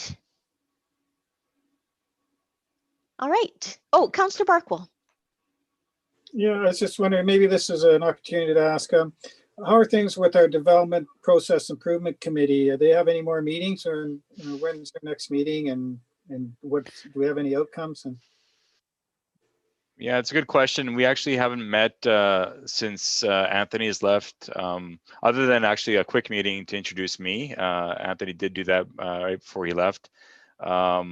We currently don't have any projects per se that would be the purview of the Development Process Improvement Committee. There will be some coming forward in 2021, but with the zoning bylaw amendments, which is on the agenda tonight for adoption, and the development procedures bylaw, those were larger items that we're just wrapping up right now. But we do expect to be using them in 2021 for a lot of projects moving forward. all right, thank you.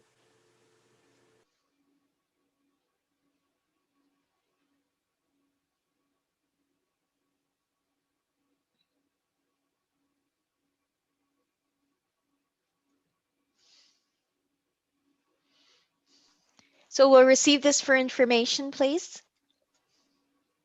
Councillor Carlson and Councillor Trainer, all in favor? Good. Okay. And now we will revisit 9.6, which is the EV charging. Oh, here it is. Sorry, I'll just find that.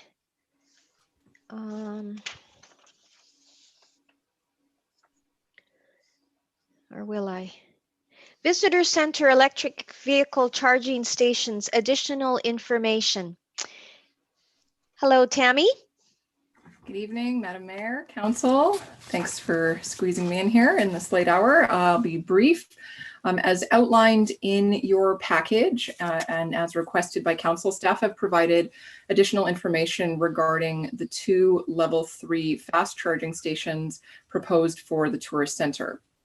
Based on the direction provided by Council at the November 23rd meeting, staff reviewed a number of possible alternate locations. A summary of the advantages and disadvantages, as well as a match with the strategic priorities identified by Council, is provided in the report, as is a map of their locations. Additionally, high-level cost estimates of the electric and civil works for each location and the corresponding district contributions are presented for your information. Should Council direct staff to pursue an alternative location, staff will reach out to the funder to discuss a possible contract amendment. And should that be successful, we'll obtain detailed designs and confirm the cost estimates provided are accurate. That concludes the summary of my report, and I'd be pleased to answer any questions you have.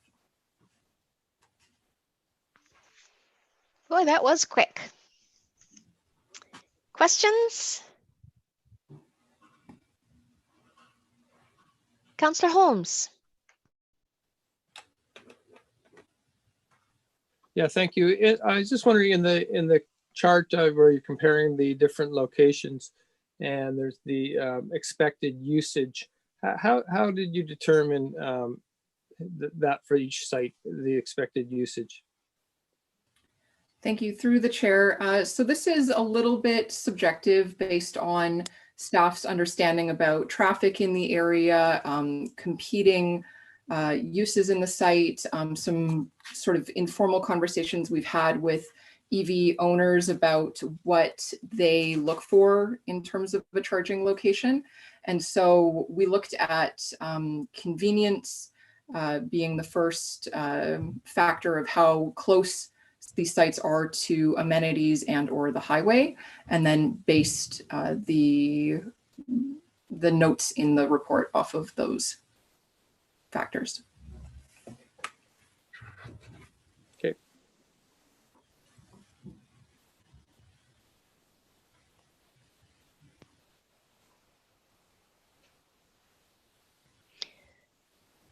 other questions?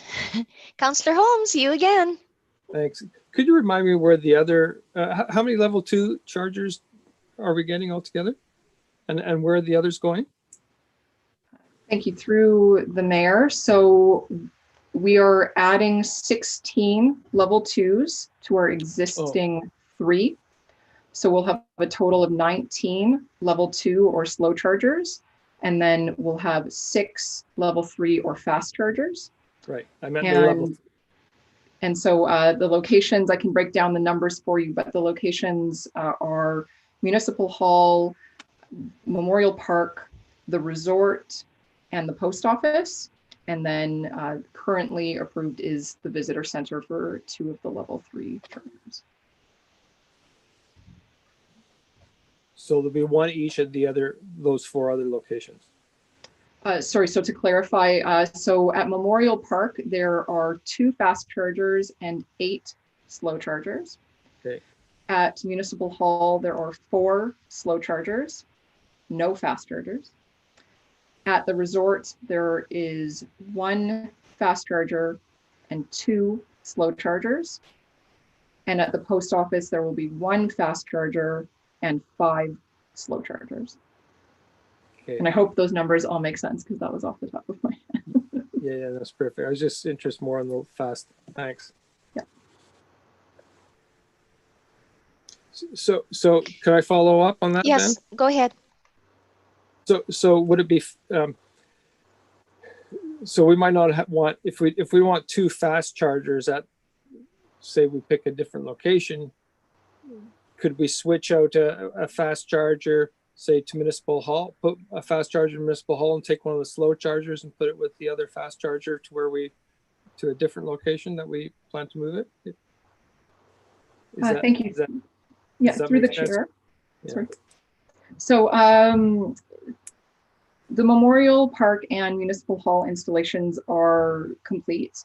Now we could revisit adding a fast charger at Municipal Hall, for example. However, one of the reasons that we didn't propose that originally is the costs for that would be quite high. We need to do quite a bit of civil work to get them side by side. However, if council was interested in co-locating, something that staff have talked about is currently council has approved 2 slow chargers for the works yard in anticipation of us having electric vehicles added to our fleet in the future. And because there was a very attractive grant that was available now, we've done some rejigging so that rather than putting back the old charger at Municipal Hall and the old one at Memorial Park, we were just going to move those older ones up to the yards instead. So all of the ones downtown are new. However, what I'm trying to get at is, let's say council chose a different location. We could look at moving those older 2 level 2s from the yards down to co-locate with the level 3s, if that makes sense. And then we wouldn't have any up at the yards, but we could always add those later as well. Okay, and one more follow-up, if I may. So looking further ahead, when we do have a electric fleet, can we foresee any possible need where we would need a fast charger for ourselves, for our own fleet? And because I'm not sure how, the usage of such a vehicles would, and if we need to charge them during the day. Thanks, through the chair. So our fleet is what we would call a return to base fleet. So we would always be coming back to the same location at night, returning to base, and the amount of kilometers that we would drive during the day would not deplete the average electric vehicle battery, and certainly not what we would anticipate for vehicles of the utility use that we would be looking to buy. And so we do not anticipate needing a fast charger for fleet vehicles. We would be looking at slow chargers for the fleet vehicles, and that would actually also help to prolong the battery life in those vehicles as well.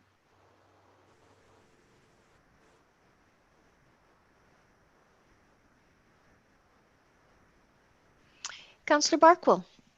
Yes, could you go through with us each of these locations that are in the pictures? starting at the top and describe where they are. I'm having trouble like placing all of them.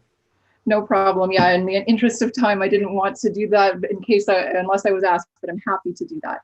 So the first picture is just an overview of the map. Right. And then, so the second is the visitor center, and the red box is approximately where the stations would be at the visitor center. Then the following is the Verity Street. So that's just behind the Legion. In the sort of bottom left of that photo is the Legion, and the top is the gas station. And the red box is approximately where we would be putting the stations. The third photo is the arena, showing two options. Option one, very close to Jubilee, and option two behind the Harold Simpson building.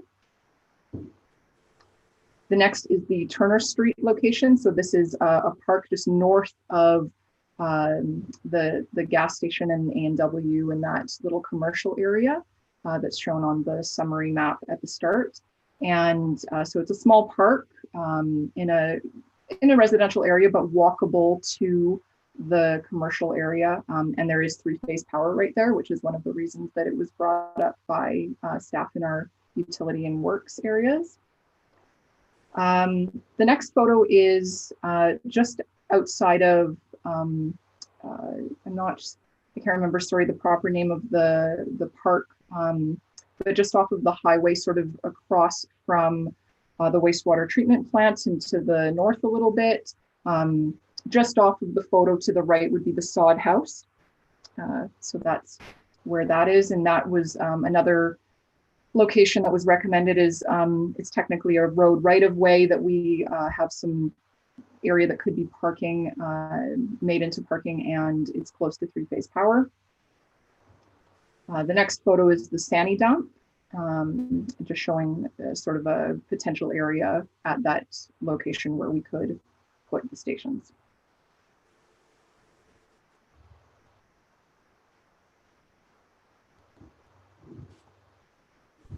Some comments, Madam Mayor? Yes, please go ahead. Sure. The Trout Creek locations, I don't see as being very attractive in that it's hard to get back onto the highway at the Sani dump, although, I mean, it's possible. And when you need to use a Sani dump, you need to use a Sani dump. And also it's a little bit better down at the other Landry Crescent one is not really that convenient, and it only, although there is a road, so you can access it if you're planning ahead of time from either direction, because you got the intersection there. But I think that's the intersection. Yeah, it's close to the intersection. Yeah. And then, of course, as I've always said, I've never liked the Chamber of Commerce location because it's access from one direction only. So for me, it comes down to the behind the Legion there, Verity Street, it's called, for at least one. But I would prefer to take both away from the Chamber of Commerce and put them the Chamber of Commerce location. I don't anything against the Chamber of Commerce, and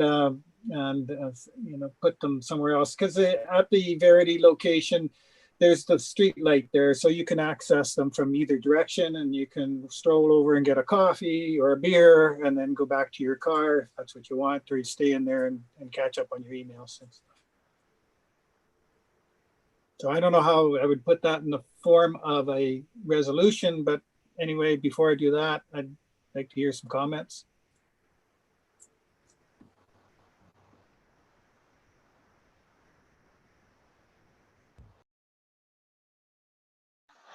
Councillor Patton. Thank you, Madam Mayor. I agree with Councillor Barkwell. I think that both those locations, I would even throw in that I would like to see one of the quick chargers at the arena. I think that that would be a great place for a charger there. But I don't think that the Chamber of Commerce location is the best use for for these level 3s. So I agree with Councillor Barkwell to move forward for a couple different locations. Thank you.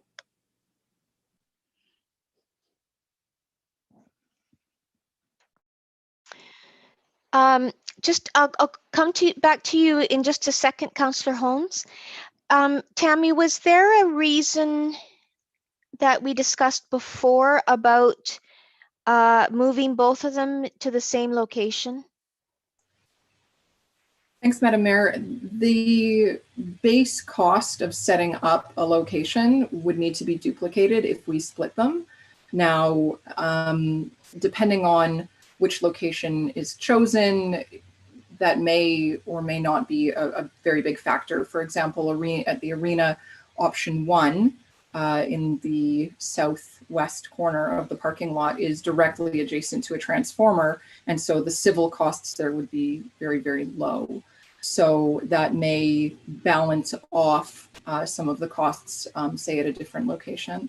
But generally speaking, splitting the chargers across 2 locations will drive up the costs. So it's something that we didn't contemplate in the cost analysis, but we can certainly bring back more information if council directs us to move that way. Thank you, Tammy. Councillor Holmes. Yeah, I guess depending on the cost of having separate locations, I would see one at Verity Street and one at the southwest corner of the arena. But if it's cost prohibitive to separate them, I think I prefer to see them both at the arena, the southwest corner, not behind Harold Simpson Center. Nobody really knows that place exists, mainly because I think at the arena it would be used by people passing through, tourists. It would be used by residents because it's close to downtown, and it would be used by hockey players and people there, who are using the arena.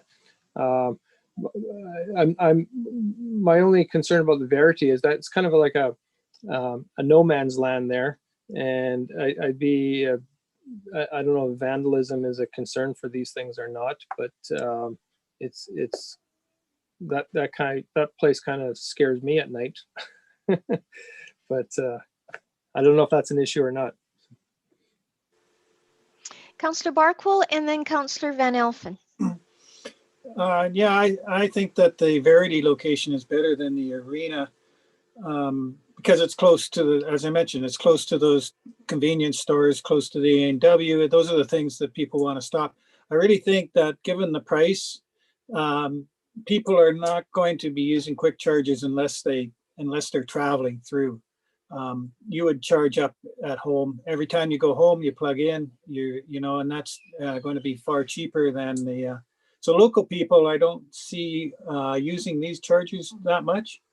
And it could be an opportunity to spruce up that spot. I've left my vehicle there lots of times. It's a good place to meet people when you're going to go on a trip somewhere and they pick you up at the highway. So that doesn't concern me. I mean, a lot of people do that. And like I say, maybe with the chargers, we install some street lights and stuff and make it less scary.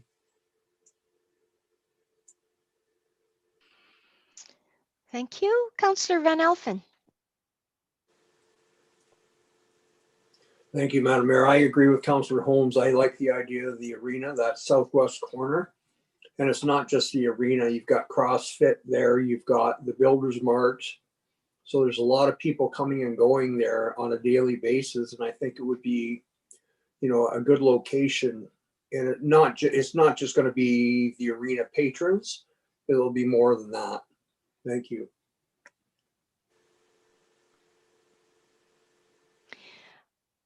Tammy, I had a question for you in the staff report in the table where it talks about the considerations, I guess, for each of the sites. In the Verity Street one, and I'm going from memory because my iPad has died on me. I think it said that there was an asterisk there that said short short-term location or something like that. Can you explain that a bit further, please?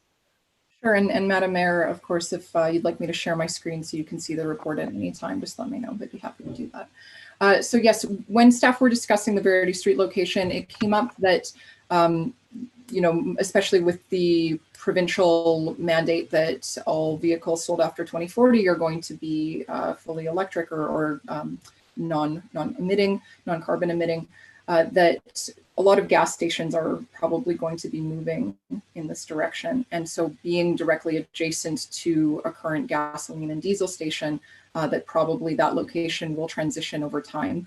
And so being directly adjacent to a competitor may affect sales. Now, of course, we also know that being the electric utility that they'll still be buying power through us, but the cost, they may be able, for example, to undercut us, right? Because they are a national chain. So that was just a consideration that came up. It's really difficult to predict what that'll look like, but we did want to flag it for council's attention that it was something that was discussed with our team.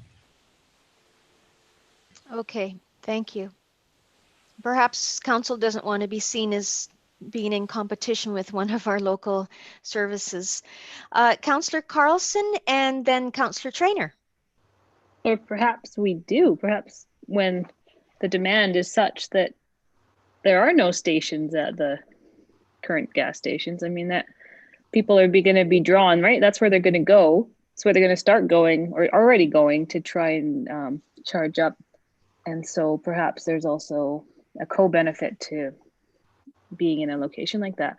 Doesn't, you know, we put in 2 now, maybe in 10 or 20 years from now, you put in 20 more. I don't know. Councillor Trainer. Tammy, what's the lifespan of the chargers? Thanks, through the mayor. They're expected a minimum of 10 years. I mean, the manufacturers always give you sort of a very conservative estimate, but that's what their minimum expected lifespan is. The fast chargers are a newer technology, so it's more difficult to speak to, but the level 2s we've had in place since 2013, and knock on wood, we've never had a service call on them yet. So far, they're performing very well. And the manufacturer that we've chosen is a very reputable, they're one of the sort of best in the business, if you will. And so we're quite confident in the product that they've supplied to us. Okay, the reason I was asking is because I was just thinking of the likelihood that Petro-Canada, I think it's a Petro-Canada on the corner there, would be putting in their own charging stations. And if they wouldn't be doing that for, say, 10 years to meet the 2040 benchmark or whatever for electrical vehicles, that it is still worthwhile then for us to put them in that location, because we would get a good couple of years out of them before, do you know what I'm saying? Like before the gas station might consider putting their own in. My second thought was, if we were to put them at that location, would we need to put in street lighting? Like, would there be any other infrastructure that needs to go in there to make it a kind of an appealing site to charge your vehicle? Thanks, through the mayor. So for any site that we choose, lighting is a consideration. And so we would definitely be looking to add lighting, not only for security, but also just for general safety. We want people to feel like they're not a tripping hazard. We're going to be addressing those things through railings and other considerations. So there's sort of a whole package that goes into that design of a particular location, and we'd be exploring all of those details once we figure out which site we're going to go to.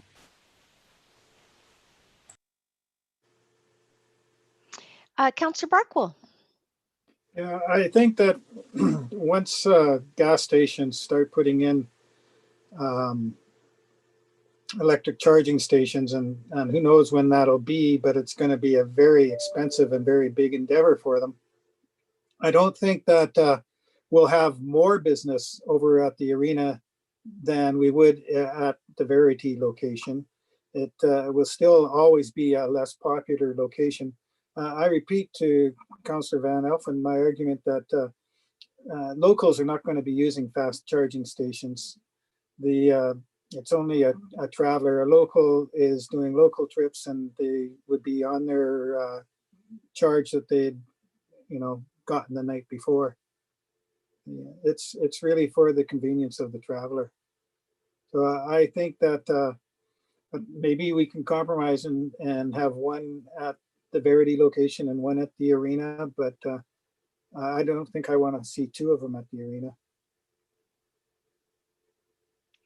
Tammy, could I ask you to put up see, what do I want to see first? I think the table first, and then I'd like to have a look at, I think it was photo 3, the Turner Street spot. Certainly, Madam Mayor. Just let me get my screen ready for you here.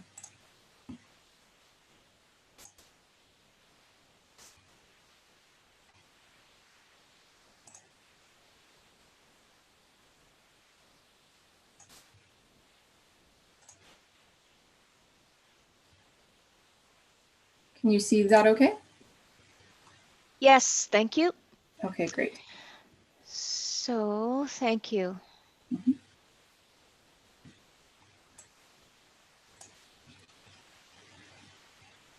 Oh, yeah.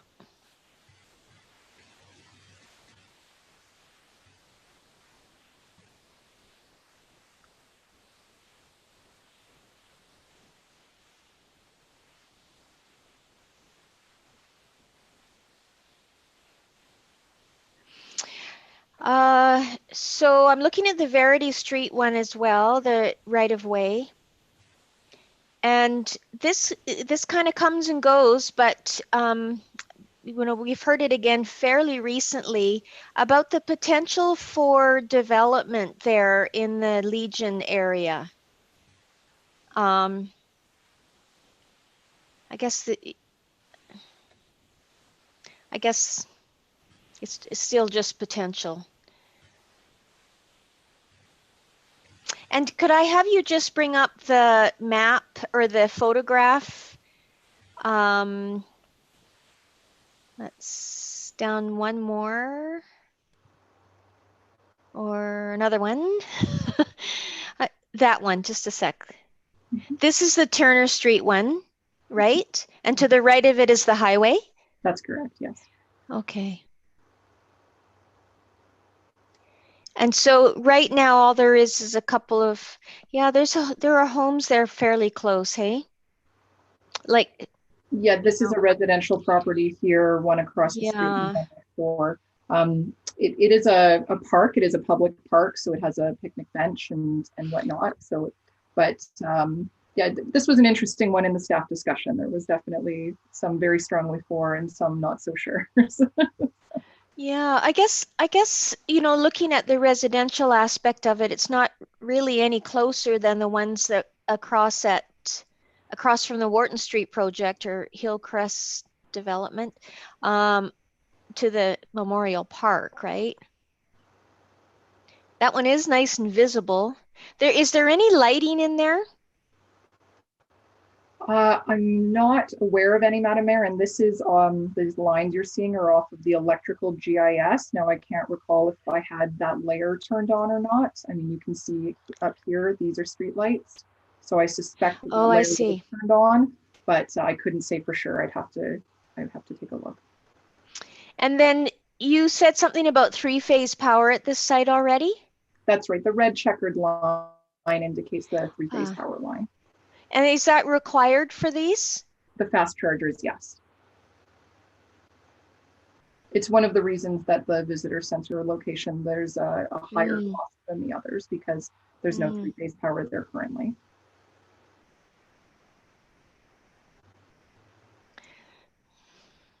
Well, I'm not adverse to this spot. With it being close to the highway and close to, walkable retail and shops, if you needed to use a washroom, I mean, there's Max and the other, not Max, Petrocan and the other service station across the street. It's highly visible. Councillor Barkwell. I was just wondering what you saw attractive about this site. Like, are you thinking it's preferable to Verity Street only because you think there's potential for other things at Verity Street? Because I don't remember ever hearing of any possibilities there on that piece. Well, I know that the Legion at one point anyways, I think this was in our last term, was talking about building in that area. I think it was building up, not necessarily creating a larger footprint. Sorry, and just to continue in answering your question, I like this spot because it's highly visible from the highway. You can get to it whether you're heading north or south, and it's close to, walkable amenities, and it's, close to downtown. I mean, it's close to the Perch and the Legion and other places where you can sit down and have a good meal. So it's got 3-phase power. Those are some of the reasons why I'm thinking. Not necessarily that it's better than the Verity one. Nobody has talked about that, and I would just like to get some consideration for this spot too. That's all. Okay, I agree with all those points. I just thought I don't think that there's any possibilities for other things at that Verity Street location. The Legion has the creek between it and that property, so it can't expand that way or anything. Yeah, I think the discussions, at least that I've heard, is that they were thinking of building up, not necessarily expanding their footprint.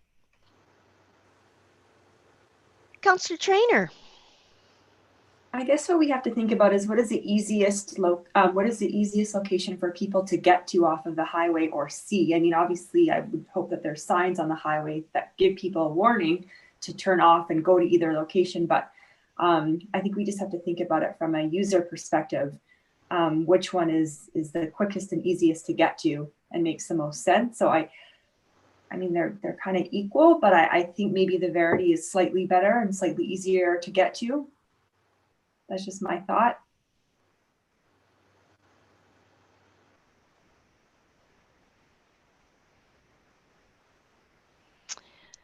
Okay. I guess, Tammy, if I could ask you to stop sharing your screen so that I can see everyone. Thank you. Oh, good. There we go. Councillor Holmes. Yeah, I think the Verity Street would be a bit more convenient than Turner in terms of services, in terms of popping over to the Perch to get a pint while your car's charging. So I'm okay with the 2 fast chargers at Verity Street. I still think the arena would have been a great option to have some slow chargers, and we should have thought of that earlier, I guess. But I really like that location. But if in the sake of expediency, I'll bring forward the motion to install the 2 fast chargers, to approach the funders to change 2 fast chargers to Verity Street.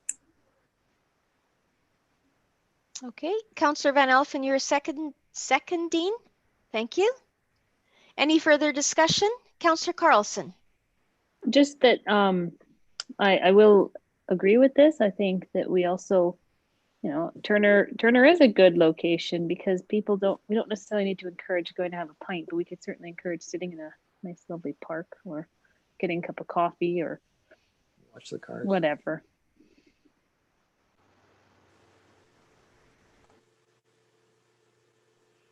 Yeah, especially if you have kids or dogs, right? Let them out and run around a little bit. Councillor Barkwell. Councillor Carson, you've made me think. Yeah, a couple of picnic tables, and people would really like that at that street. But maybe we can.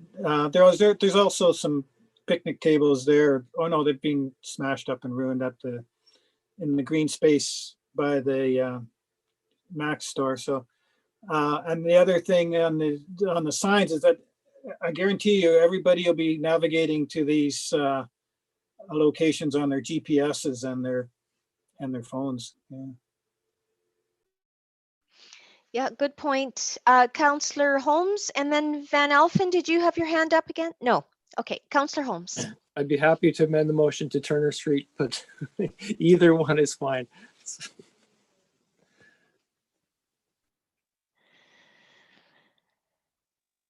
Okay, so we have, yeah, Erin's shrugging her shoulders now. Well, the motion that's on the table is for both fast chargers at Verity Street. So I guess we should vote on that. 1, 2, 3, 4, 5, 6. Oh, Erin again. So all in favor?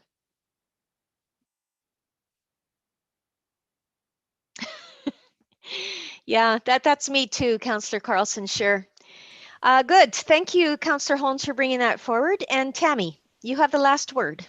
Thanks, Madam Mayor, and thanks again, Council, for squeezing this in tonight. I just wanted to, you don't have to decide tonight, but again, mention that if there is an interest in putting level 2s at the arena, that we do have the opportunity to relocate those 2 from the works yard. So certainly that's something that we can explore the costs of and bring back information if Council has an interest in that at a future time. Do we have an interest? Thumbs up? Yep. Great, thank you, Tammy. Thanks for that, reminding us of that. Thanks, Council. Good night. Good. Good night.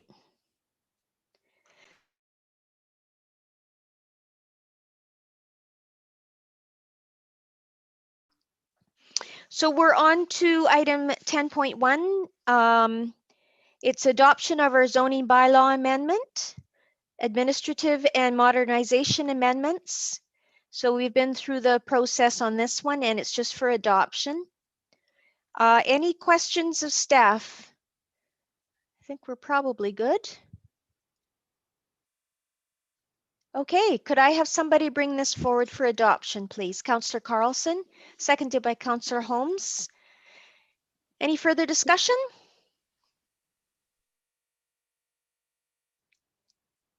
Good job. Thank you for getting this done, Brad.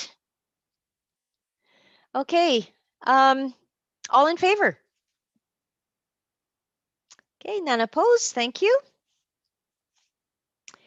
And then there's nothing out of the committee of the whole or closed. Any notice of motion? All right. So on to information items. There are 4 pieces of correspondence. And anything that someone would like to bring forward?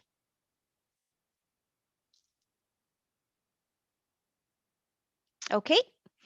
So can we have those be received for information, please? Councillor Van Elfen, Councillor Holmes, all in favor? Thank you. 13.2 committee commission minutes. Just one, Parks and Recreation Advisory Commission. I'm not sure what date. Oh yes, August the 24th. Anything that needs to be updated on those? Councillor Trainer, you're the council rep. Does it all look good to you? I can't remember that far back. Oh, Yes, it looks fine. Yeah. Okay, great. Yeah. Good, thank you. So you're willing to bring that forward for information? Yes. Yeah. Thank you. And seconded by Councillor Van Elfen, thank you. All in favor? Great, thank you. On to council reports. So let's start with Councillor Carlson tonight. I have, I don't think anything to report other than I've been going for walks every night and there are some really nice lights in our town right now. Yes. So keeps the spirit up. It's really nice. Good. So have a wonderful holiday, everybody, and stay safe. Thank you, Councillor Carlson. Councillor Patton. Thank you, Madam Mayor. Nothing new to report this week. So, and Okay. wish everybody a great Christmas, and we'll see you in January. It's kind of surreal, isn't it? We're through this first year of COVID. Councillor Holmes. No, I just like to say that I'm looking forward to our next council meeting with we'll be able to introduce our new CAO. That'll be quite exciting. And I'm sure there's probably nobody who's looking forward to his arrival more than our acting CAO. And so I would like to thank Karen for filling in for these last couple of months. Yeah, you've done a great job. Thanks. Thank you, Councillor Holmes. Councillor Van Elfen. Thank you, Madam Mayor. Just a few things to report. If you happen to run into a Rotary member in Summerland, congratulate them on their 75th birthday. They've been a service organization in town for 75 years now.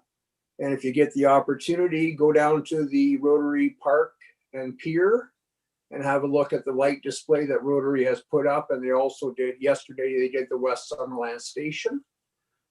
So they're just adding a bunch of festive cheer during this time of year. And one other thing, if I may, there's a young lady in town. She's 7 years old. Her name is Blake Carlson. And last year, with her help of some elves, she baked cookies and sold them and raised $1,100 for Toonies for Tots for Teens. I don't know if I'm saying that correctly. And this year I had the opportunity to buy a couple dozen of her cookies, and I haven't ate them all because I'm being good. But this year, yesterday, she was on track to make $2,300 to donate to the fire hall to their Toonies for Tots for Teens. So hats off to young Blake Carlson and her elves. Thank you. Merry Christmas to all of you. Fantastic. Councillor Van Elfen, can you tell us how the Rotary is doing with their fundraiser? Is it working well? I believe they're getting some online support, and this is just to try to raise money because they want to look into investigating next year the Giant's Head Mountain, lighting that up. So there was a few obstacles and a bit of roadblocks this year, but the pier was their second choice. And if you get an opportunity to go down and have a look, it is quite spectacular. Good. But I don't know the numbers yet, Madam Mayor, but I'll try to find out for our next meeting. Okay, thank you so much. And Councillor Barkwell? I guess if we're not having the closed meeting, see you all next year. Hard to believe. So. Yeah. Well, I'm not sure about that. We haven't talked about it yet. Okay. Not letting you off that easy. Councillor Traynor.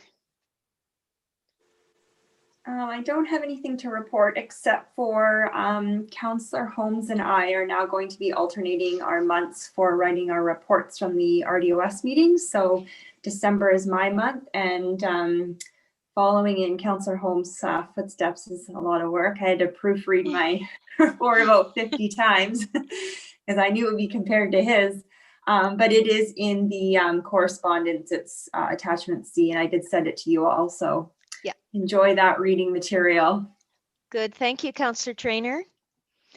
I think I've got everyone. Yes. Now, is there anybody that is wanting to comment? Public or media? No. All right.